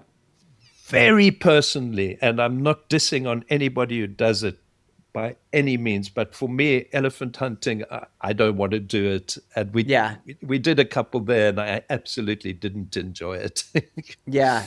You know, it's um, and we don't have to dwell on the topic too much, Craig, but I'd love to hear your perspective on this. I've thought about doing it myself, and I've been open in public about it. I think all the other reasons we justify hunting other species. I think that can apply to elephants too, right? yeah, yeah. What's interesting about it is I've had a few hunters in my life. A few of them are clients, a few of them that were acquaintances that spend an insane amount of money and time hunting in their life, right? And probably, some of my viewers probably don't realize this, but I'm sure you ran into them, Craig. I mean, there are guys that, due to life circumstances, maybe they made the money, maybe it was their great grandpa's money, who knows, whatever. But there are guys that nobody knows about that all they do is hunt. They spend $1 million a year hunting It's or more, crazy. Yeah, right? Like, yeah, yeah. this is what they do, this is what they enjoy. I can't say that I blame them. Like, I might do that too, and throw in some other adventures too. But disproportionately amongst that group, they have said that hunting was or elephant hunting was one of the more influential hunts that they did. Some of them, it became what they became obsessed with. Some Yeah, of them did it once and said, man, I killed one, I cried after it, but yeah, incredible experience. You yeah, know what I mean? yeah, Um, yeah. why is that? It's Cliff, the people that I apprenticed under and had the best experience in the world, and who are my two mentors, Sure. and absolutely loved elephant hunting. If you speak to them, what was your best hunting? They'll say elephant hunting in the 70s. Okay. Maybe they'd say elephant hunting in the 70s in Sudan. Yeah, You know, specific time and place. Yeah. it's their thing. At least one of them, I'm not sure about the second, would not hunt an elephant now. I can Okay. almost say that 100%. Because the time and the place matters. and again, I think it's combinations. The time and the place matters. Your age matters. Um, I I just think the older I become, the softer I become, and the more, I don't know. It's just a personal thing, Cliff. I Sure. just don't want to kill an elephant. It's Yeah, yeah, just yeah. like it's just Yeah. and things. I also think things have changed probably with the elephant populations. Now I get it. Botswana, they're ripping the place apart, so Sure. they have to shoot elephants. All for it from a conservation perspective. I Right. totally get it. Yeah. Personally, I just don't want to do it anymore, and I No, no, don't even know if that's an yeah, I get it, Craig, and it's an impossible question to answer, yeah. man. I think it's something. This sounds weird, Craig. I wonder if it has to do with their lifespan and like how their family units I are and know all of it. that. I mean, they're like they're some of these elephants that guys are hunting.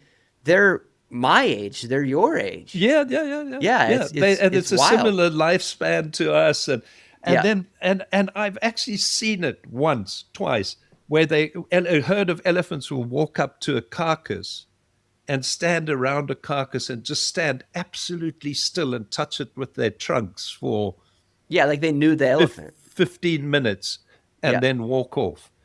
And that kind of freaks me out. Yeah. Well, you know that they knew that elephant, Yeah, and they kind yeah, of acknowledge, not yeah. kind of, like they're acknowledging that it's dead. Yeah. Yeah. But I mean, having said all that, I totally understand elephant hunting as a conservation tool, Sure. and I totally understand somebody doing it as long as they do cry afterwards and go, "Man, that Yeah. was a hell of an experience. What I've done here." Sure. And for me, like when I kill something like that, I'll often say, "That's it. I'm not going to do it again. I'm done." Yeah. Yeah. Yeah. Sure enough, next time I'm back there, but Yeah. Yeah. Sure. Yeah. But you know, you have that kind of moment. Very, like, I'm not trying to equate the two at all, but I had a little feeling in that regard when I shot a zebra. mhm. I'm sure it's just because the coloring's like so abnormal and they're Yeah. just cool and just different and everything else. I was Yeah. kind of a part in the place I was hunting, South Africa place. They needed to kill some of them. Like, it was like, it was like they were very. It was my choice to shoot one for sure. Like, I chose to do Mhm. it, all of that. But they were also like, hey, you want to shoot one? Like, do you want to shoot two? You know what I mean? Like, they're kind of trying to like get them a bit Yeah. under control. So Yeah. that's all good. But there's still that element of like, I don't know. I don't know if I want to do this one again. You know what Uh-huh. I mean? Uh-huh. And maybe that's the uniqueness of the species, or maybe Yeah. it's because to me it's like an iconic African animal. Like, there's who Yeah. knows? Yeah. I don't know. But You it's, know? I mean, we all know at some level that every animal dies the same, right? Yeah. you know, Sure. Yeah. but so I have no problem shooting a white-tailed deer Yeah. or an impala. Yeah. But when it comes to a sable antelope or one of those huge East African eland, Yeah. I mean, you walk up to that and you go, "Oh my goodness, what have I done here?" You know. Yeah. Just a different. Yeah. Next year you're back at it again, Yeah. but Yeah. Yeah. yeah, yeah. Yeah. It's an interesting dynamic. What about buffalo hunting, Craig? That Did you was get that bug? buffalo was the that for me is the best hunting still available with way less of a conscience that I have to worry about in my aging brain Yeah. Yeah. Sure. is buffalo hunting. It's got everything that Yeah. you want from a hunt. Yeah. I mean, It was I yeah. shot one, Craig, and like, I would have never thought this, but now I'm like, man, I got to make some money because I'm gonna blow it all on buffalo hunting. Uh-huh. Yeah, it's yeah. Yeah. It's to me, it's way the best hunting. I don't know, except unless you now go after a sable or a something or a roan antelope, and that's another whole thing though. That's that sort of locally Sure. Yeah. locally common. But Yeah. but buffalo hunting has just got it. Yeah, I can What understand you wanting to get involved in that. Yeah. do you have any idea how many buffalo hunts you've been on? Oh no, hundreds. I mean, and at the peak, like when you're doing, so the hunts we have, and it varies a little bit country to country, but there's a 10-day buffalo hunt, buffalo and plains game, Yeah. a 16-day hunt, and a 21-day hunt. 21-day hunt, you often allow three buffalo on license. Okay. 10-day buffalo hunt, there's two buffalo on license. So, Okay. you know, and when I was doing it at its peak and probably doing 5, 6 safaris in a year in the season, because remember, we're very seasonal in those Sure. other Yep. countries. You got 5, 6 months to hunt, right? Yep. Um, I mean, 5, 6 safaris, 3, 6, maybe 10 a year, or you know, 10 a Yeah. year So for yeah, for that's 20 years, or yeah. That's why um, it's. I'm so envious, Craig, and it's funny because people, because I mean, I've elk hunted my whole life, right? Hundreds, and then yeah, guides under me, thousands of elk. yeah, It's just work. Like I don't. I mean, I still like elk hunting, but like it's just work. you know.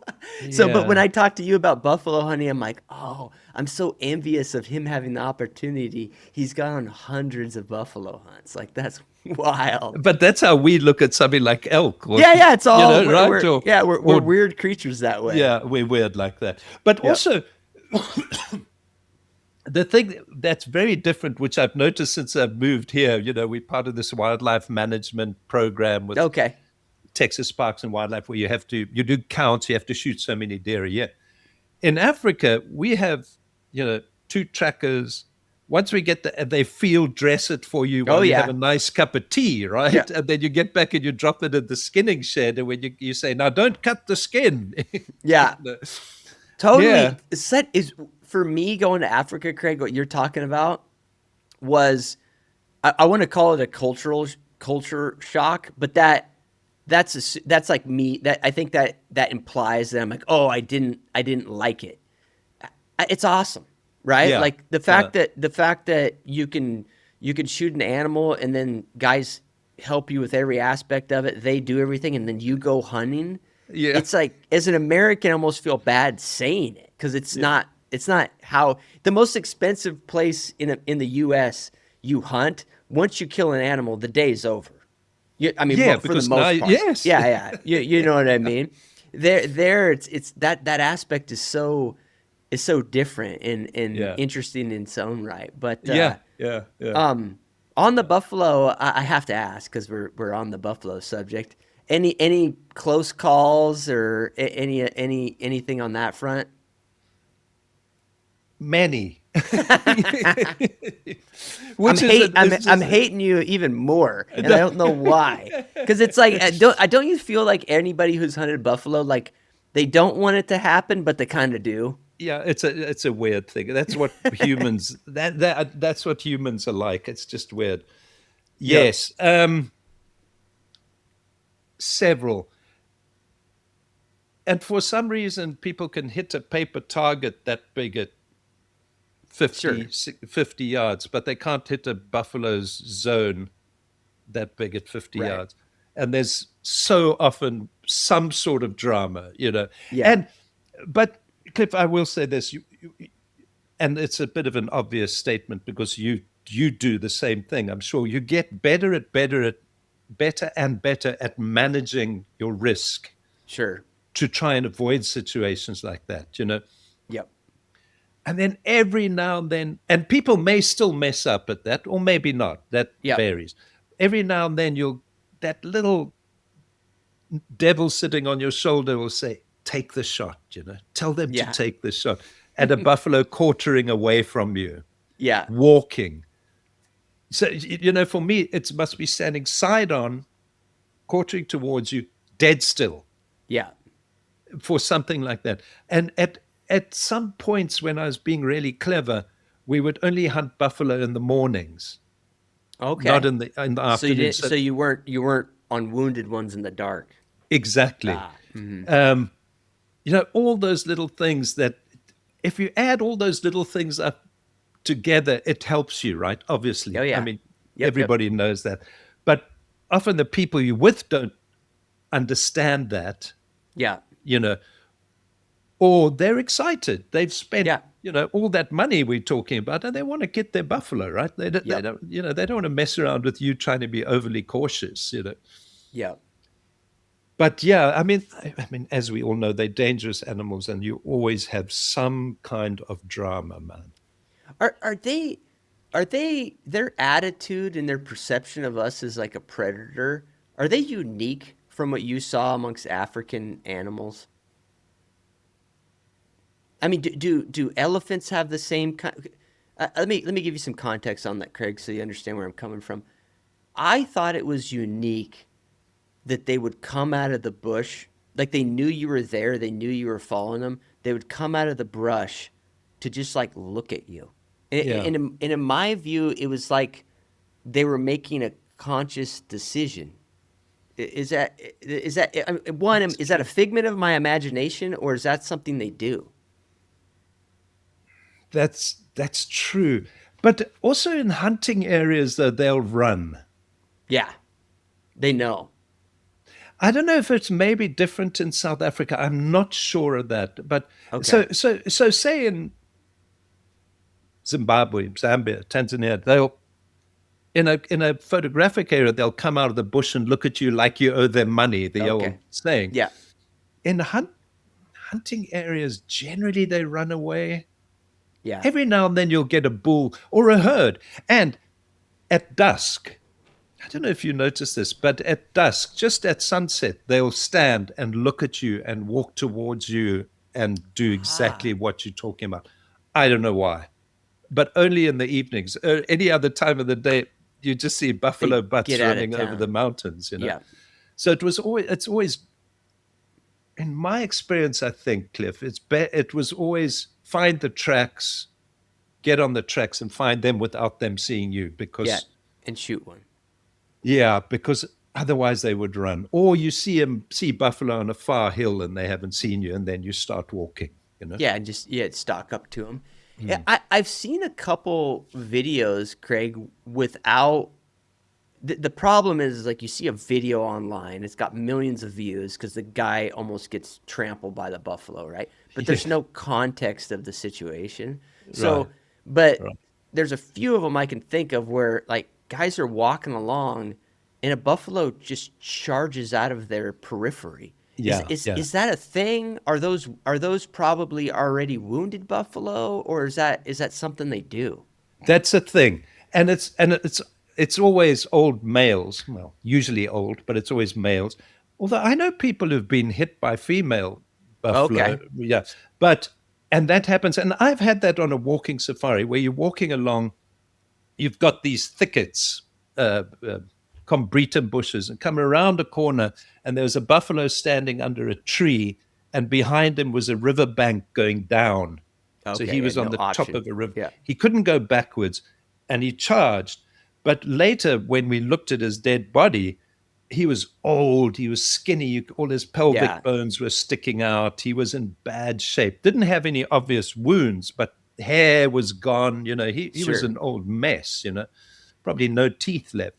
Yeah. Um, so they do that. And I Yeah. think I know that video you're talking about. That was impressive, if it's the same Yeah, I mean, one. there's one like, and the thing is, Jeez. it's like I'm trying to add context to this video in my mind, and I'm like, oh, that buffalo had to be wounded, but I can tell how they're walking. It wasn't Yeah, like he, it didn't look like they were looking for the buffalo. They were just yeah, walking. yeah, Yeah, they're yeah, just walking, and the yeah. pH, like the buffalo comes, the pH shuts his double, like quick enough, shuts it, and boom, drops it Yeah. like right at their It was feet. so impressive. Yeah, Yeah, it's like, yeah, you yeah. know, But it's funny that I've had it before where a buffalo will charge. Okay, here's a story. Are we allowed to do stories? yeah, of course, So, yeah, so I had this old Wesley Richards 458, right, okay. with a box magazine underneath, and the spring got soft, and it would load 70% of the time, and would pick it up and And you're put it there. buffalo hunting with it. And we buffalo hunting. And there's this wonderful man who came several times to hunt. What just a wonderful man. And I was saying, Andrew, I've got a problem with this thing. This isn't good. So he was with a friend with another PH, and the other PH had a 450 Dakota, American Dakota. Yeah. I mean, what a rifle, jeepers. Sure. And he said, borrow just, I'll lend you my 450 Dakota, the other Okay. PH did. So me and this guy that I like, so we went off. Sure enough, tracks crossing the road of two buffalo bulls. We get out the car, we follow, we follow, we follow. Finally, we see the buffalo. It turns side on. It, you know that they do that with its Yeah. head and looking at us. And I said, perfect, shoot it. He shot it, and it immediately it humped like that, and immediately turned and just came straight at us without even it was well hit, but Yeah. here it came. And with this nice new 450 Dakota, I loaded it, forgot to aim, just shot, missed the buffalo completely, right? And it just kept coming, and Yeah. was lucky enough to have a rifle that loaded, that picked the Yeah. neck and loaded it and hit it right in the head here, so that wonderful man bought that rifle for me Oh. and said, you saved my life today. Here, you have this Oh, that's rifle, awesome. which was awesome. Yeah, what a nice guy. Yeah. Um, but the fact is, I forgot to aim on the first shot. Yeah. It just happened so quickly, and was Yeah. I so mean, lucky to get a second shot. Right? I mean, he was right at your feet. yeah. You wonder like what would have happened If if I not. hadn't been able to feed with the old Wesley Richards, which was a Yeah. lovely rifle, but still. Anyway, sorry, that was a side. No, dude, Issue. I love stories, man. We could probably do a whole nother episode on stories on that subject. One question I ask people who've spent a lifetime guiding, and maybe it's a little self-reflection. One thing that has been interesting for me, and it popped in my mind when you said you liked this individual that you were hunting with. Sounds like a great guy. I've I've had a lot of people that I've guided over the years, Craig, that became very close friends uh, Yes. because they hunted with me 4 or 5 years, 10 years maybe. But Yeah. for me, it was chunks of time for like 6 or 7 days. But you actually become very close to people that you hunt with for those periods of time. So Um, close. I'm assuming you had the same thing. It with even like these long safaris. You end up Yeah. becoming like very good friends with people in a fairly short time. Yeah. Yeah. And I think although yours was say 7, 10 days, I think yours might be a little more intense because aren't you packing on, Yeah, yeah. I mean, I yeah, think and I you're think camping rough, and yeah, probably the hardship. Probably like there's a little bond around that. that's got to be a huge part of it. Yeah, So I yeah, think that would, even though it's shorter, that would get you closer, yeah. very close to somebody. With us, of course, we're living in nice tents, but you're Sure. still spending 21 days together Hmm. from 5 in the morning till 10 at night. Yeah, and So yes, these potential situations like the buffalo you talk about. So yeah, there's a certain level of yeah, intensity. yeah, Um, I laugh a little bit too because there's people are maybe more open with hunting guides than you'd think. yeah. Have you ever read the short story, the Hemingway short story, The Short and Happy The Life of life of Francis? Francis Makoma. Yeah, have you heard? You're Of familiar course, with it? of course. It's funny. It's funny because like you read it and it's obviously like fiction to some extent, and it's like it's he obviously most PHs are not sleeping with their clients' wives or whatever, you know what I mean? So he's obviously adding some Hemingway to it, Uh, but there's elements of it that are a thing. Like you yeah, have these very rich, like wealthy, powerful people who have like vulnerabilities that they're willing to share with like some 25-year-old hunting guy. on safari, it's crazy. Yeah, People, all the normal mores or social, yeah, yeah, are yeah. gone, right? Yeah, Hmm. yeah. Yeah, it's But interesting. but it also gives the opportunity, as you say, to become such good friends with some people. And Yeah. some people might hate you by the end of it, Oh but yeah, that's sure. the other side of the equation, right? Yeah. Yeah, that's part of it. I asked my father about this dynamic because one thing I had noticed after years of doing it, Craig, is that some of my clients died. They died in, they died in the real world. That's, Yes, yes. they passed away, and you don't hear about it as a hunting guide. You don't get an invitation. I'm obviously generalizing, but a lot of times their family doesn't even know who you are, Yeah. right? And so you don't get an invitation to their funeral. You don't even hear about them dying. It's usually from like a third party. You Uh-huh. find out. I always thought that was, Because there's two lives, right? yeah, yeah, yeah. And my dad, when I brought this up to him, he's like, "Yeah, I dealt with that too." And he's like, "You know what I always thought about it, Cliff, is that you're kind of like a mistress in a way, right? Like, not only does their family not really know who you are, if their family knows that you exist, you sure as hell are not getting an invite because they're tired about hearing about all All the the hunting hunting stories stories, and all how the hard it bullshit. was. Yeah. Yeah, Yeah. but Yeah. it's kind of a weird dynamic. Mm. Although with us, I must say it's probably a little different, and especially with the outfit I hunted with, was we do a lot of family hunting safaris. Oh, okay, sure. Because it's not as hardship as what you're talking about, Yeah, you it's a little know. more compatible with you Yeah, could have a wife and kids come or yeah, yeah, yeah, yeah. I mean, we'd still put in the hours and do the walking and all that, but the kids could stay at home, and sure, so it was probably a little different like that. And still, half the people you probably never see again, and yeah, half do become friends. And for some reason, I always got the families as well, with the sure, kids and everything. And we did a lot of that kind of safaris. Yeah, yeah, yeah. And I still do them, but no longer hunting. So most of sure. mine are a family going on safari together. Are you still doing photo safari stuff? Yeah, You yeah. are? Okay, so you're going back over to Africa All and the doing time, that. all the Okay. time, but less and less, because I'm not pushing it. I'm not, in the past I would come once a year when I was living that side, come this side and do a tour around for 6 weeks, doing PowerPoint presentations and going Sure. to the hunting conventions. Yeah. Now I don't do any of that, so it's mostly people we know who've been, some people who've been 6 times, Sure. Yeah, and yeah, yeah. become dear friends. Yeah, and you like spend um, time with them and their families and doing yeah, the yeah, adventure. H- yeah, have yeah. you um have you lost, and I don't view this, it's not a negative, and not in a negative way, but have you lost the spark for hunting, Craig? Is yeah. I have, I have. I mean, there's a part of me that still loves to talk about it like we're doing Sure. now, right? But I've kind of lost again, Cliff, getting old and soft. I don't want to kill stuff anymore. And I also noticed the other day when my son was here and we bought him a license and we shot white-tailed deer. Sure. And I used to kind of pride myself in being able to track blood, to follow blood. Yeah. It was my thing. I was just felt good about it. And we started out following this deer, and I couldn't see the blood.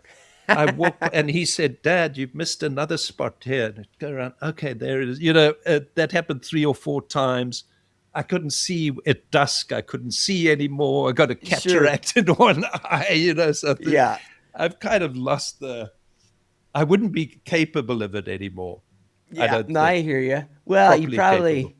probably underestimate it. It could be worse, Craig. You could be walking around with a musket and a bag full of bat shit. You And know be what I mean? 75, a bag of batshit, and be 75 years old and trying to get the batshit down the front of the Yeah. barrel.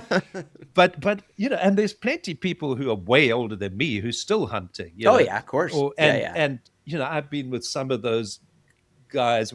I guess we don't need to mention names, who are wonderful, wonderful characters. Sure.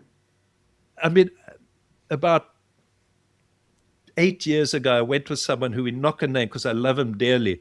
And we got out the car to go and follow a buffalo, and he opened his double like that, and he couldn't get the cartridges into the Oh yeah. pipes. So he got his tracker. He's, can I put these in here for me? And I put them, okay, and off we went.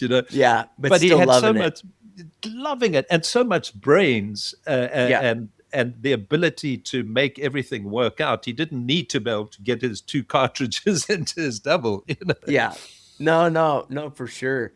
Uh, Last question, and I'll let you go, Craig, because we're going down the deep questions, and you're willing to answer them. So I got to ask you. So, even in the context of like an individual like that, who there's like a, it's not a dark side of guiding and being a PH or whatever, but it's part of it that I don't think gets talked about that much.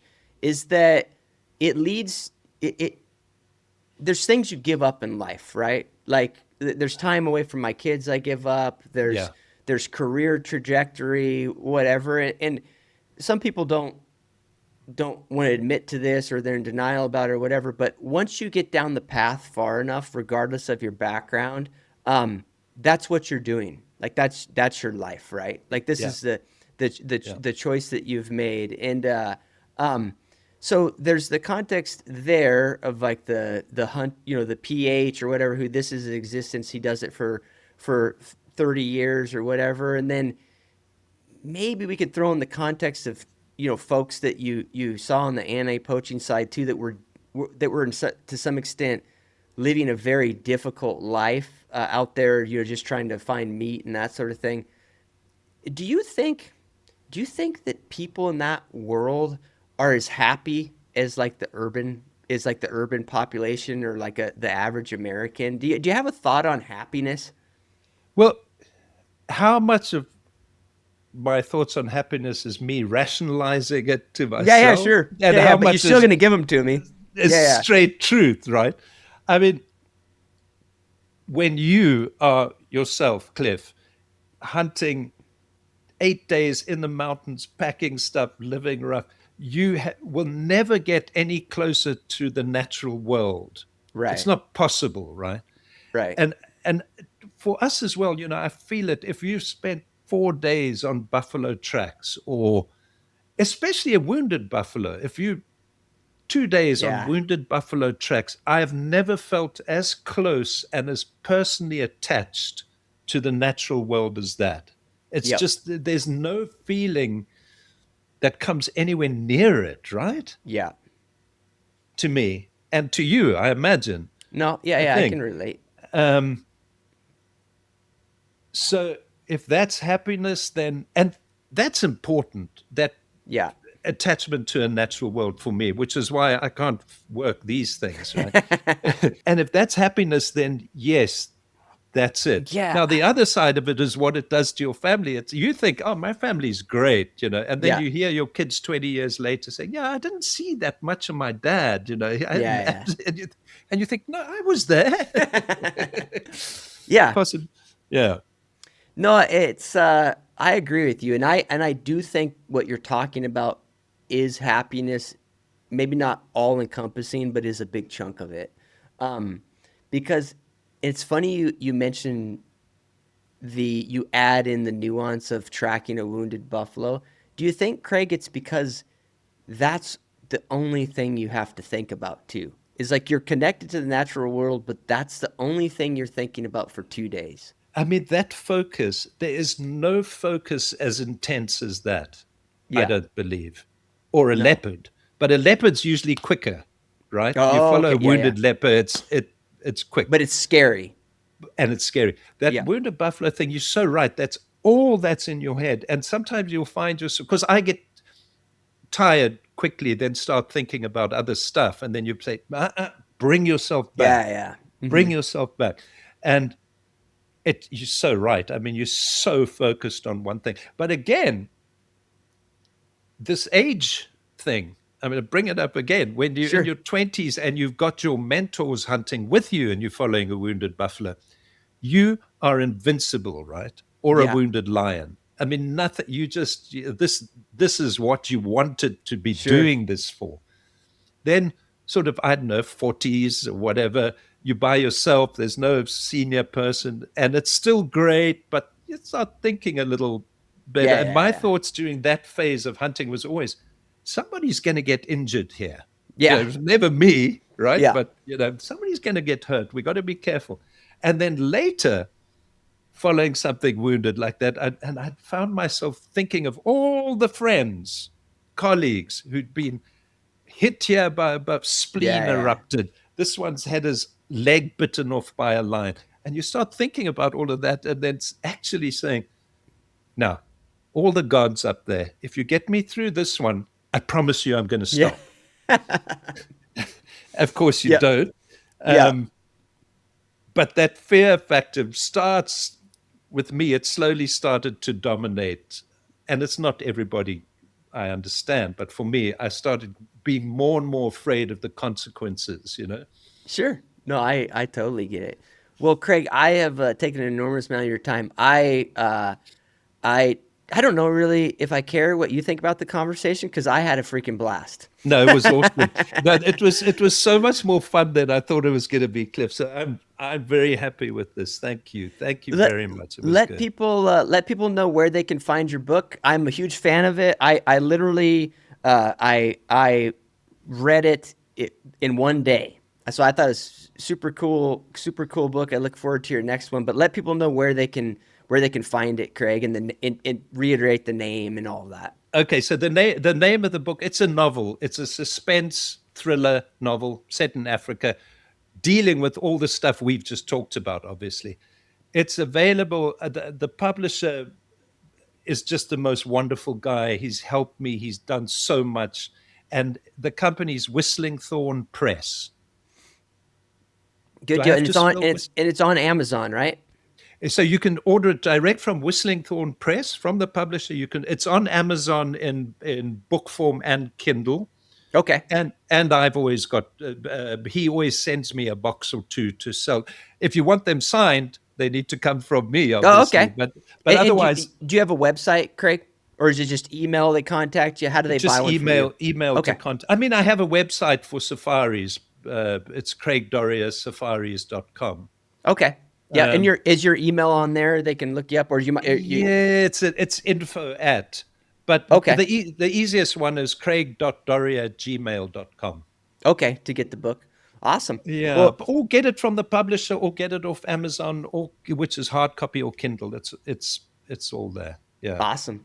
Well, thank you, Craig. I appreciate it, man. Cliff, I really appreciate this. It was such good fun chatting to you. Thank you. If you enjoyed this content, do me a huge favor. Subscribe on whatever platform you consume it on. Spotify, Apple, YouTube, whatever works for you guys. Everything else is on my website, pursuitwithcliff.com. Go there and it's going to be very apparent to you that I work my ass off just to not have a real job. All the hunts I guide, all the seminars I put on, all the unique experiences I offer, and the membership site, all the details are there.